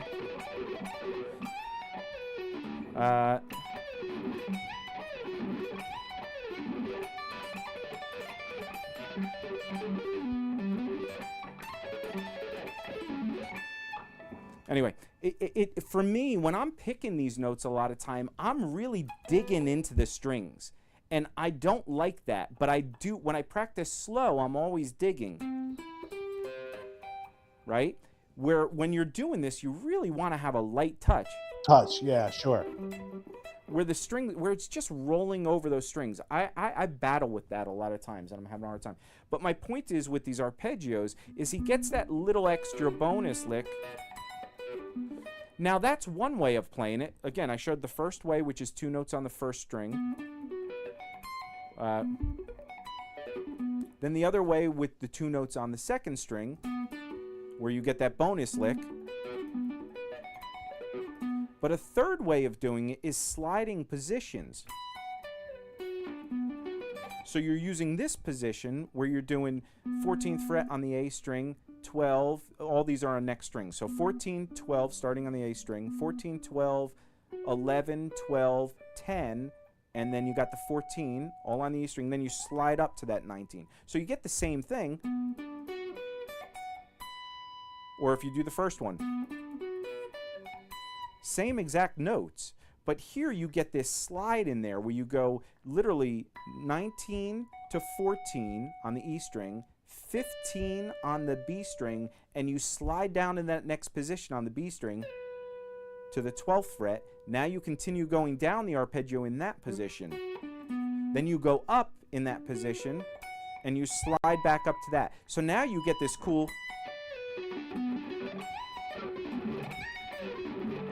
right? It just gets this cool little slick wishy-washy thing. Now, when I saw somebody else transcribing it, they were transcribing it where, in fact, the guy that is doing the Jason Becker videos, I saw he was doing more of a 3-string thing. Instead of the first 2 strings doing 1 note, 19 to 14 to 15 and slide, he was doing 19, 14, 15 on the B string, 16 on this. Then he was getting down to that 11th fret. But when you do that, you have to slide this finger and then switch to the first finger. So you're sliding, switching, and getting to that first finger. Because if you get to the third finger there, you can't get down to this pattern. You don't have enough fingers. Right. So it's this weird thing where it's almost like a long pull-off. Now, Jason does have long fingers, and he can do a stretch like that.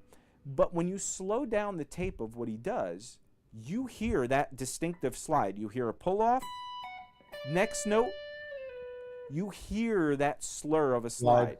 And then you don't hear any more slides until he gets here. Now he's back in the position. Yep. So you get the slide here. And that gives you that rocking zing, zing, zing at all the same exact notes. And anyway, I won't bore you guys because I don't know if anybody likes any of this stuff. But it's those little subtleties that excite me. And again, that little bending thing, man, and that this sliding thing, getting that slicky, because that's what I think Jason's playing so impressive. Now, there's certain things that like Greg Howe does. That again, that thing that he's made his own, the George Lynchy kind of slide vibrato, he's made that his own, and when you hear it, you know it's him, right? Yeah. So a million people could play pentatonic licks, they could play chromatic licks, but he incorporates those little slides, and you're like, oh wait, this is Greg Howe, easily. Yeah. Jason Becker, when you hear those little slides or some of these intentional things that you start picking up on him, you're like, well, that's Jason. I don't, Right. Anyway, I've talked for way too long.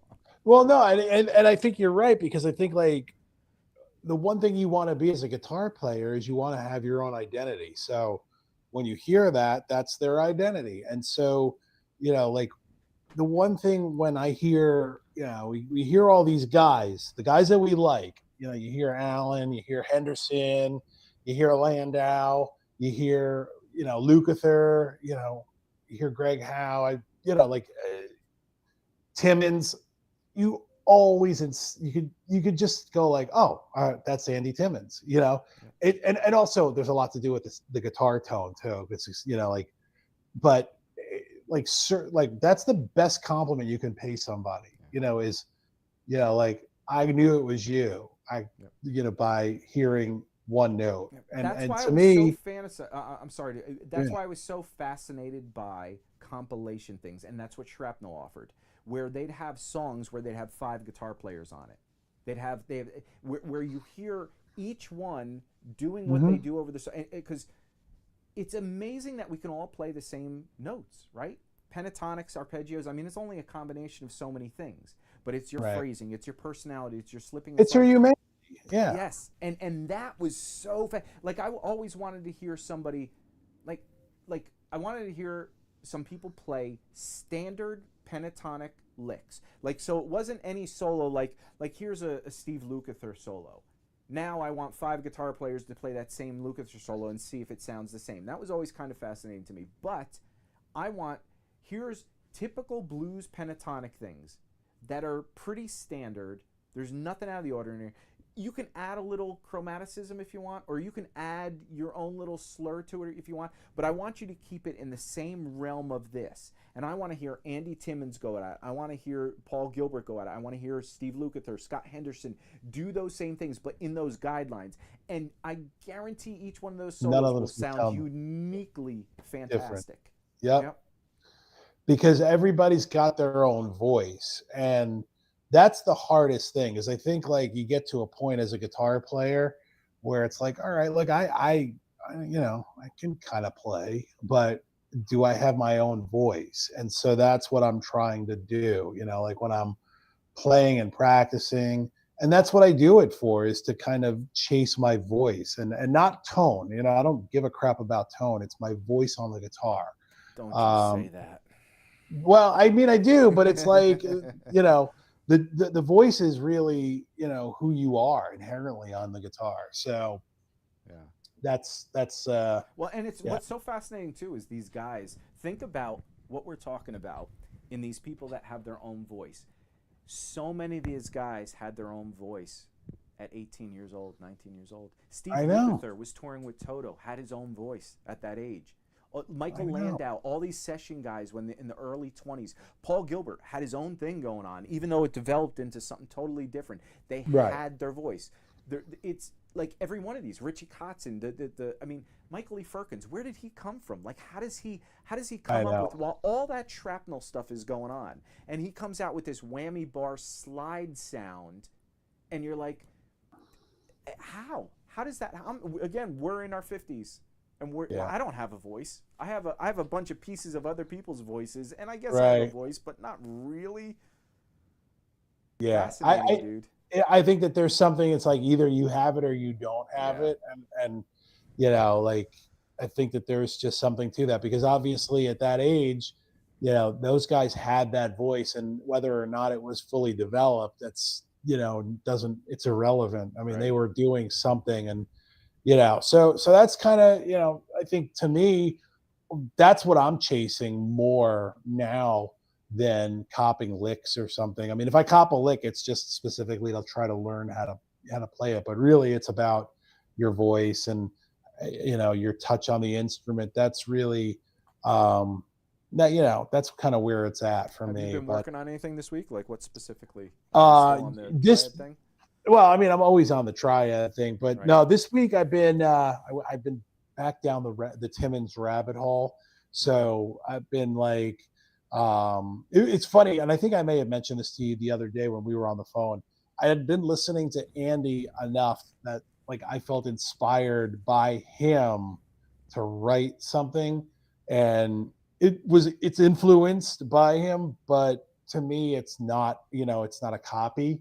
And you felt good to actually put, you know, take the recorder, the phone out, and be like, oh wow, that sounds pretty cool, and put chords together and voice lead them, and then I went back and changed them, and I made it look a little more interesting. And so, you know, I literally have the semblance of a tune, and I was just like, it was just really inspired by, you know, Andy's tone and just kind of his touch. And I love that, because to me, like, that's what inspired me when I was younger to go start a band and play gigs, was, you know, artists would, you know, give you that inspiration, and, you know, where you wanted to go out and write tunes and stuff. So yeah, no, I've been I think the thing about Andy for me has been he's so intentional, and that's something I'm always saying. It's like, you have to be intentional. You have to chase being intentional, because if you just sit around and noodle, you're never going to get anywhere, man. You could see him, what he does too. Again, all these guys, like, think of how many albums Paul Gilbert's put out, right?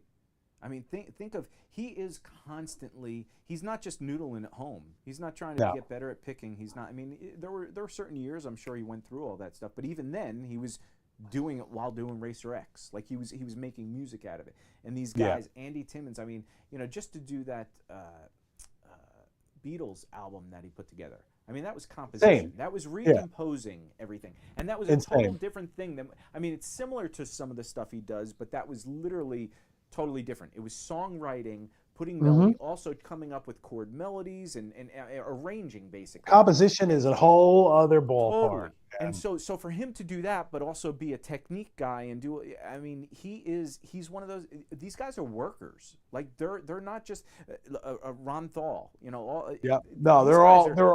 They're constantly, every day they're writing a new thing. Scott Henderson, I mean, he talks about all the time, he has so many things that he just, ideas on the road. He's always recording these things. There's Van Halen, you know, you talk about the vault or whatever. I have a buddy, a guitar tech guy, Greg Bach. He was his guitar tech for about 6 months, maybe a year or something. It was a short term, maybe it was a little over a year, maybe actually. And he'd go up to his studio all the time, and he's always tinkering and doing things, helping Eddie out.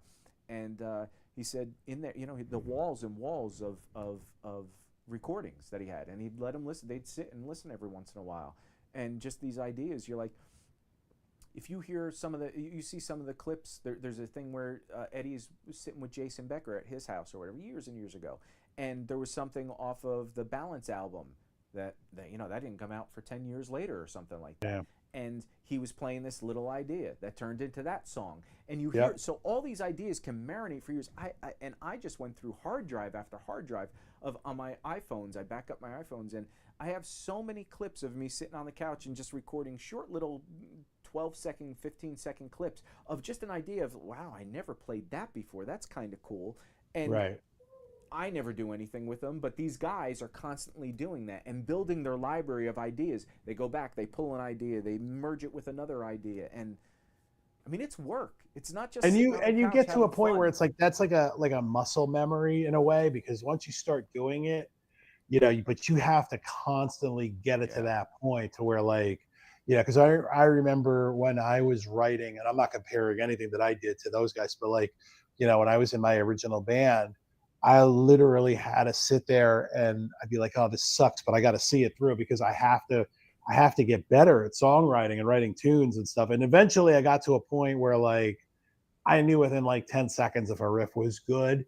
And but it takes a while to figure that out. And then like I hooked up with the guy from my last band though that I was in, and he was writing the majority of the songs, and I'm like, oh, this guy's like so good at songwriting and so talented. Right. And I was just happy to be a fly on the wall and just kind of like be his, like, the guy to kind of come in and be like, oh, why don't we try this, or why don't we try that, or can I play this lick on there? And that was really where I felt like I was a better fit than trying to write songs, So sometimes you just kind of learn your strengths. That's a whole other podcast. But so you just brought up Paul Gilbert, and let's talk about him a little bit. I saw, so I was so excited, the other day when I saw this video on his Facebook post, and then I see he's wearing this Patriots and not the football, the actual an actual Patriots outfit. So Colonial times. Yeah, so we'll get into the song in 1 second, but I saw that when he put it out, and the album is like Rules of Civility. So I took in high school an ethics class, and we had to read. What do you mean the album's Rules of Civility? The name of the Paul Gilbert album. WRO or some WROK or something. Yeah, or WROC. So it's Washington's Rules of Civility. Oh, okay. It's interesting. Okay. Yeah. So this is so freaking awesome, dude. And if we could get Paul Gilbert on our show to talk to him, I am fascinated about this. Okay. So and I don't know where he, because obviously this is all brand new. So he is doing a concept album, and it is based on George Washington's book, The 110 Rules of Civility. So I, in high school, took ethics class. George Washington wrote this book when he was like 14 or 15 years old. And what Washington did basically was created this like list of 120 or 110 rules of, and it was like common sense stuff, but like,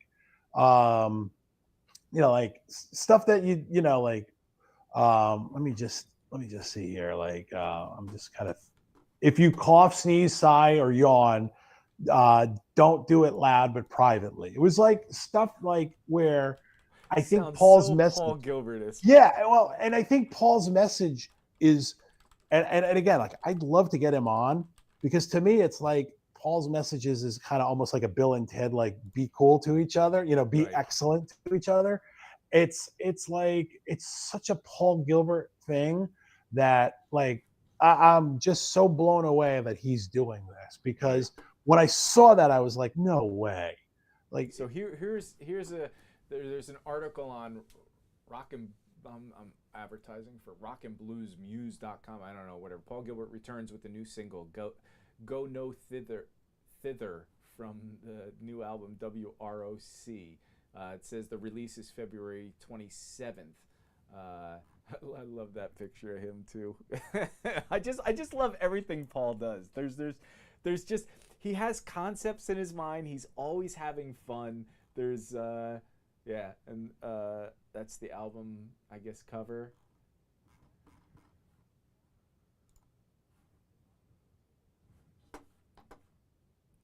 It reminds me of like something Mr. Big would have wrote, or like if you've listened to Paul's solo records, like his very first one, King of Clubs, it reminds me of that King of Clubs record. Because first off, he's singing again. He's doing a singing record, which I love Paul's, like, you know, when he's playing with the slide and stuff. But to me, like, this is as close to vintage Paul Gilbert as you're gonna get. I don't think you're ever gonna see Paul do a Racer X record. As much as I never say never. But to me, like, this is as close to vintage Paul Gilbert as you're gonna get. The song is awesome. And then, I'm watching the video. Enough, when was the Superheroes album? When did that come out? I think that was probably like 90 something. It's been a really? minute. I think so. Really? I don't think that's been. Because I don't think it's. I didn't know about that album until I started getting back into the Racer, because I knew all the, the 2000 maybe. I don't think it was. I don't think it was like. Let me see. Yeah, it was 2000, dude. Really? Yeah. Dude, that's crazy. So I didn't really start listening to that album until maybe 5 years ago or so. And I remember I heard that Godzilla tune, and I remember I was so stoked for that. I was like, dude, it sounded like Godzilla walking through the streets. And then my buddy told me, dude, that's a Kiss tune or something, or somehow Kiss is related to it or something. Right. And I'm like, wait a second, what? Like, there's so many things I don't know. And so when you said he hasn't put out a Racer X album, I'm like, no, in the last 5 or 6, 7 years, he put out the Superheroes album. No, it's 25 years now. Yeah. But, no, this is as close to, and I could be wrong. I mean, like, it would make so much sense now that Mr. Big is done. And, you know, it would be so cool for them to do, like, maybe some shows with, but obviously, who knows. The song is awesome. The video is fun. I mean, it's just, they're in a studio, and then, like, obviously you watch the video and you're like, holy crap, there's Doug Rappaport, so Doug Rappaport's in the video. I don't know if he's on the record. I'm assuming he is. Right. And so, Doug is funny. So he's best friends, or he grew up with my buddy Greg. I got to get him in here sometime, the guitar tech guy. In fact, we were going to do a lesson package with him back in the day of luthier kind of guitar tech stuff, how to truly set up guitars, how to really understand, because he works with Landau and all these guys that really need these things to be dialed in. Sure. And Michael Thompson, best friend, but he grew up with all these guys. But he surfs with Michael Thompson, best friends. He lives right down the street. Kirk Fletcher, that's cool. Doug Rappaport, he grew up with. He did some touring with Lukather recently. George Benson, all these guys. But Rappaport, so I talked to Rappaport a couple times right before I stopped doing this 10 years ago. I'm going to say 10. So don't shake your head at me. So anyway, we're back. Hey everybody, Guitar Breakdown's back. We're back. No, so Doug's a beast. I talked to Doug for a little bit. In fact, God. I talked to him at NAMM at the Friedman booth, and we talked on the phone a couple times, and we were going to do a lesson package, and he's so freaking good, dude. You got to do a lesson package with Doug Rappaport. Yep. I want that lesson package for myself. So go. And the thing is, funny enough, I see all these guys doing it. Like there was somebody else that I was going to do a lesson package with. Even Shane Theriot did one with True Fire. He might have done a couple of them. He's got some of his own stuff and everything. There was somebody else that. Phil X, I don't think, has done a lesson package. Dan Huff, so he's getting online, and that Baker guy's doing some stuff with him. Okay. I'm hoping to still get him, because there are things they're just not asking him the questions I want asked. There are certain things about Dan's playing, especially on some of the old stuff, and I'm not going to give away what it is because he's don't. Yeah, but there's a couple things he's played on that are so unbelievably good. Some of my favorite solos, some of my favorite tones playing, and even with that, it's not like he's going over some of the giant tunes, but he's still not diving into those giant tunes the way I want. He's showing the rhythm parts, he's showing the lead parts, but I have so many specific questions that I'm so intrigued, just Jason Becker thing. Slow your roll. Don't go down the rabbit hole yet. Right. Save it. So Doug Rappaport's the same way. And when I saw that Paul Gilbert video and he was in there, I got even more excited 100 times, because Doug is amazing, the nicest person in the world, and an amazing player. Was he there at GIT with you? Did I ask you that already? Okay. Yeah, you did. No, he wasn't. I didn't really know of him until maybe 10, 15 years ago. Monster player. All I know is that he did a demo for Bill Landry, an amp demo. Yeah.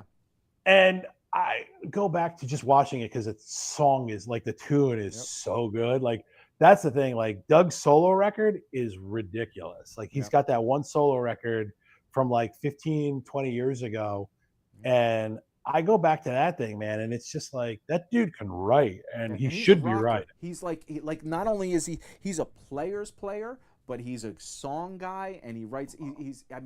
I think he's one of the best guys out there. I relate to that dude in like a lot of ways because he's my kind of player. Demos, the gear demos, he writes tunes for the gear demos, and they're good. All of them could be on albums. They're all album songs. Like he should. Yep. I mean, the stuff that he did on that one Landry demo, I probably given them like 1,000 spins alone on their YouTube. So at NAMM, I asked him about. He was at the Friedman booth, and I said, "Hey, Doug." He's like, "Oh man, how you doing?" And we chatted for a little bit, and then I asked him. I said, "Man, what?"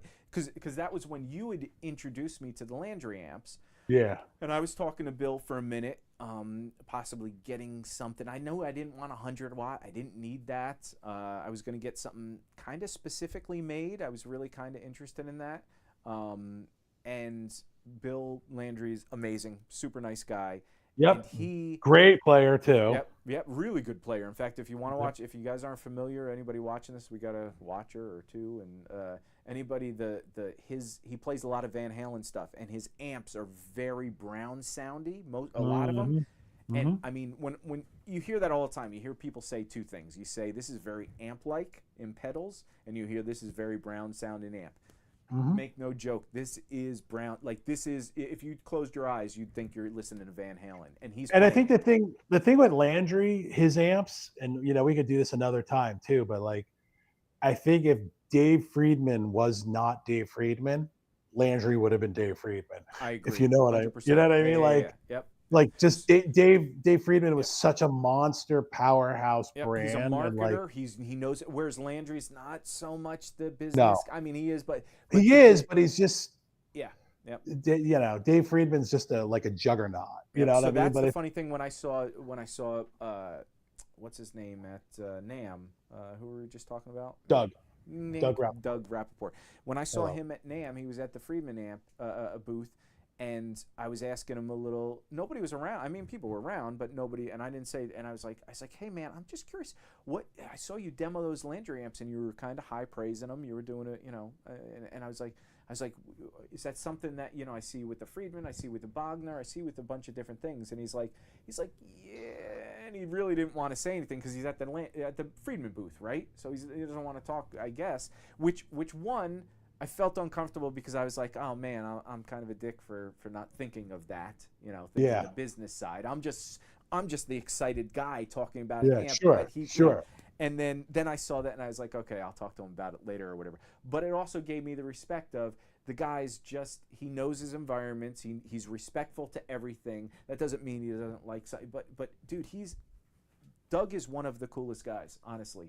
One of the nicest guys out there. Don't know him, never met him, haven't talked to him. I just respect him as great guitar player. Yeah. So him playing with Paul Gilbert is super fun, and that song. Oh, awesome! I thought that song was so fun. It wasn't crazy. There wasn't anything in it that I was like, oh my god, I gotta learn that. But it was Paul having fun. And I was the whole time I'm curious. I'm like, why is he wearing this stupid costume? Yeah, that's what it is. And I actually like the like it starts off and then he does like that little halftime thing right at the beginning of the song, and then it gets heavy. I just think like that is the like perfect Paul Gilbert song, and I can't wait to hear the rest of the record.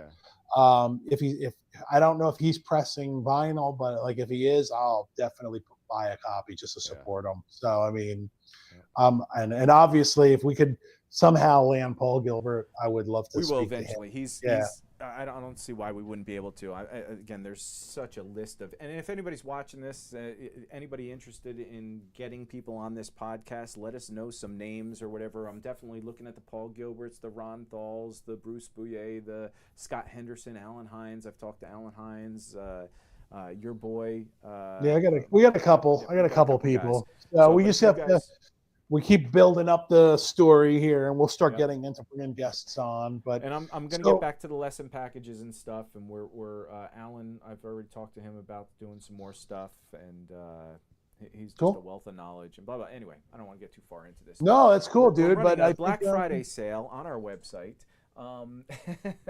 So yeah, the real quick, I just want to talk about two more things, and if anything, we're already like an hour and 4:50 into. I know we're getting. I think we're at 2 hours we're almost pushing already. that 2 hour limit. So I was going to talk about AIM and their clinics real quick because I thought this was kind of fascinating when I was.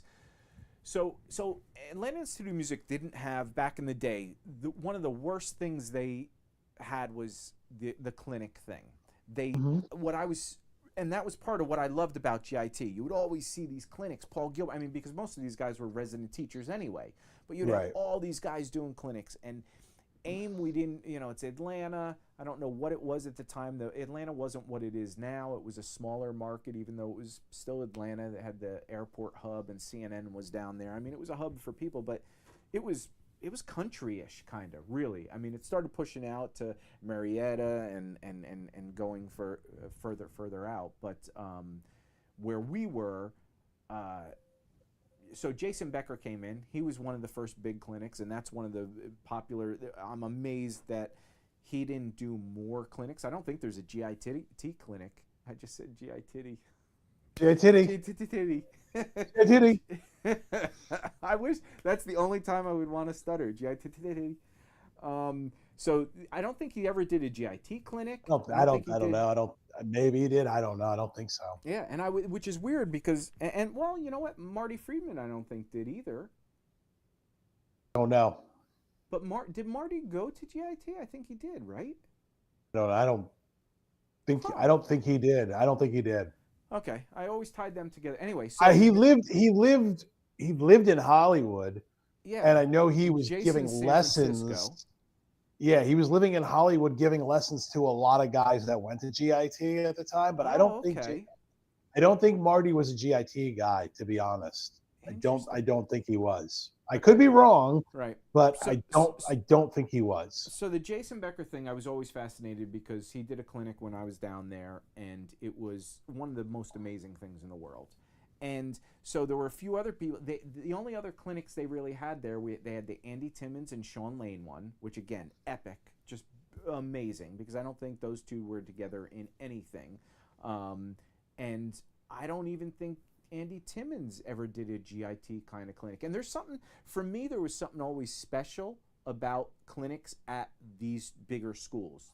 Berkeley, GIT, whatever. You could see a clinic. I saw Andy do a clinic at a music store down the street, and it was cool. It was fun. I've seen millions of Paul Gilbert things at guitar centers and all this, and they're fun.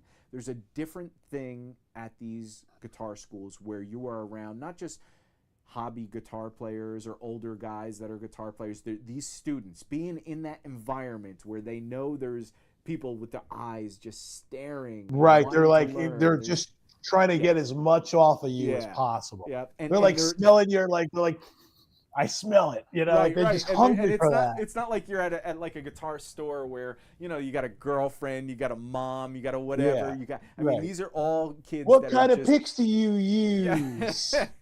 But that's so geeky fun, man. So Jason Becker did it, the Andy Timmons, the Shawn Lane, they did it together, which again, if anybody wants to watch, I think I saw the Shawn Lane and the Andy Timmons one. Okay, did you see the jam together? Yes. Were you at that one? I was. No. Wow. Actually, that one I wasn't. I was on hiatus break. But the Jason Becker and one of the Henderson did two of them there. I was at one of the Henderson ones. I just watched the one with Shawn Lane and Andy this week. The Henderson one's hilarious because at one point he's like, the performance room was a lot smaller, not a lot, but it was just considerably smaller than the GIT performance room. And I don't know how it was back in your day, but at the new one, the room's pretty big. It's a nice stage. Right. But it's, I don't know, 150, I don't know how many people it could hold. It could have maybe 200 people, It's not huge, but it's not small. Right. Ours had basically folding chairs and stuff. It wasn't like there where they have the fold down theater kind of chairs. And we didn't get a lot of clinics, so a lot of us were like there. We'd watch things, and I remember Shane did a clinic-y thing with Bill Hart. They'd perform every 2 weeks or whatever with their band. I think it was called Mr. Wizard, and a lot of times they'd be there and we'd be like, after the song we'd all be clapping and everything. And then Shane would say something on the mic or whatever. And he's like, you guys want to hear a blues? And we'd be like, we'd all sit there and go, yeah. And he's like, do you want to hear a blues? Yeah. And like, because we were so focused, we weren't, we weren't the excited audience, And so Scott came in one time and did that Henderson, and he was asking, and somebody asked a silly question, and you know how Scott is. He's like, well, okay, I mean, I guess I pick my nose. I don't know what I think of when I do that. No, somebody asked him about his faces. I see when you make some of those faces, you make those rock and roll faces. And he goes, I don't know what fucking faces I make when I'm playing. He goes, Steve, what kind of students do you have here? Like he told me kind of. Like that's an embarrassing question. Like that's right. Like I think about it. Like I've heard some dumb questions, man, and like that's a bad one. Like really. Yeah, and I feel bad because he was probably just he was probably wanting to ask more questions, but he just wanted to talk to Scott Henderson almost maybe. Like when so when I went to go see George Lynch at his clinic, I basically like my question was like, how did George come up with the vibrato? Like what was the story behind that? Like that, And basically, he told me that like he was just kind of trying to create something different, like from a normal vibrato. It was just simple as that. And he said like it was just a different way to do a vibrato, and that was like the one thing that he kind of could create. And then he was saying that like when he did clinics in Japan, I guess they called it he wrote like I guess George had said in an interview, he calls it the jerk off vibrato. So he goes like some Japanese guy goes, can you show us jack off vibrato? So at least I think like you got to ask a question.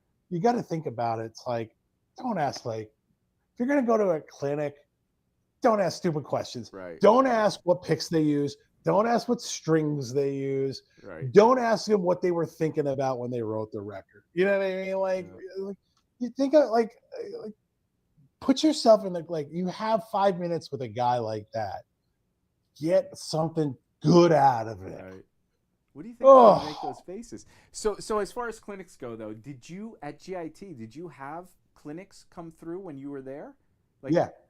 And what were the ones you remember? The best one for me was Vivian Campbell. Oh wow! Is that online? Yeah. Well, yeah. Oh. Yeah. If you can find it, he plays. He's mostly playing, but he talks as well. But it's not as much. He's playing a lot, and it's like during the River Dogs era. Oh no! Yeah, really? Dude, you got to watch it. It's really good. Dude, that's my favorite phase of Vivian Campbell. Yeah, and he brought out Dave King from the singer from oh my God, Fastway, the band. Do you know the band Fastway? No, not at all. Oh, Dave King is awesome. Okay. So he brought him out to sing. And it was an insane show. It was really? That was like, yeah, it was my favorite. That was my favorite one. There was a few things that were there, but like to me, the Vivian Campbell was like the standout. Right. Oz Fox did one, and he from Stryper. Oh yeah. He's a really good player and such a nice guy. I'm trying to think of who else that came in and did a clinic at the time. Oh man, it was so long ago. I haven't given some of this thought. I guess maybe kind of forgot about all the other stuff because there was a lot of guys that were there putting on like the Paul Gilberts, the whatevers, the Scott Hendersons. Gilbert, I never saw Gilbert the whole time I was there. Really? Yeah, I didn't see him because this was Mr. Big Cycle. Oh, Russ did a lot of stuff. Russ was pretty busy then. I'm trying to think of who else. Nick Nolan did a lot of stuff.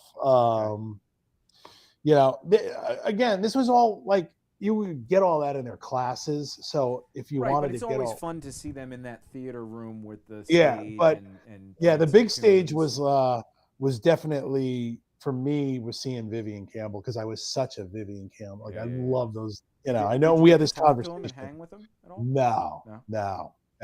But now, when I went to the guitar workshop in Connecticut, that was all clinics. So, Right. like, that was awesome. That was Vinnie Moore. I got to see Vinnie Moore there. And that's like a week, right? The guitar Yes. clinic's like 1 week. Yeah. So, do they still do I went. that? Is that still around? No, he went out of business. The guy that did it, Dave. So I saw Zach, which was great. Steve Lynch did it the week. Wow. Yeah, the week that I was there. Oh man, I'm trying to think of who else was there.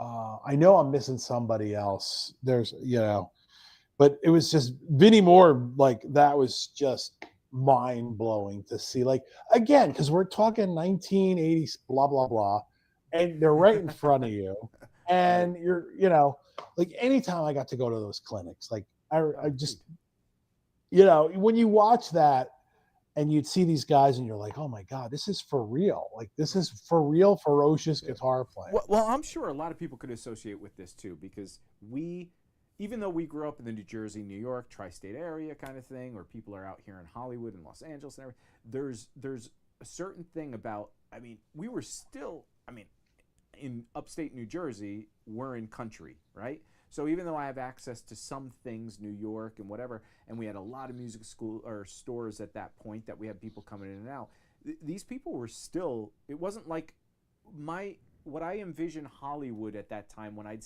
was into skateboarding back then, and Thrasher magazine, and man, when I talked to my buddy Greg, who grew up out here, he's like, man, I knew all those guys from Dogtown. He hung out with all these guys. He surfed with them and skateboarded with all these guys. Like, he was friends with these guys. But we're seeing them in the magazines. Same thing with guitar stuff. Every magazine had these guys that were in California and, GIT. Like, all of them. There were bigger guys touring and stuff, but everything was epic when it would come to New Jersey, because we're a smaller town. So when I saw Whitesnake and they were doing a signing at this thing, and it was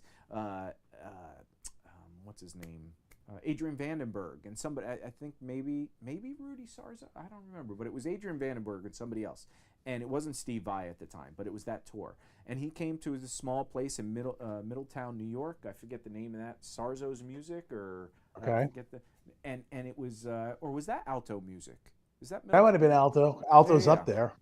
Yep. So it was Alto Music, and it was man, I remember just seeing this guy that's 6'2" with that big old blonde hair or whatever sitting at, and I had wrote him a long letter because I was so fascinated with his the Vandenberg album, his solo albums, and there was just something about his playing that I really gravitated to. But it was epic. There was a star here. I remember they shot that movie, See No Evil, Hear No Evil, in Vernon, in our town, which was with Eddie Murphy and Gene Wilder.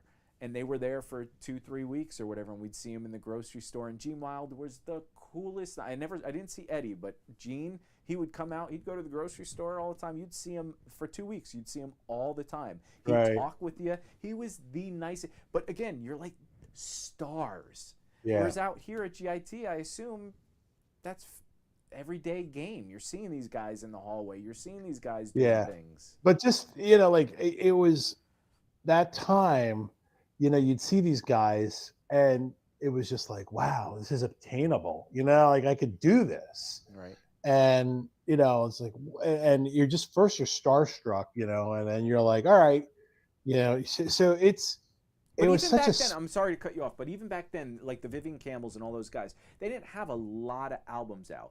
The Vinnie, maybe at the guitar, but when you were at GIT here, late 80s, early 90s? What was that? 92. Okay.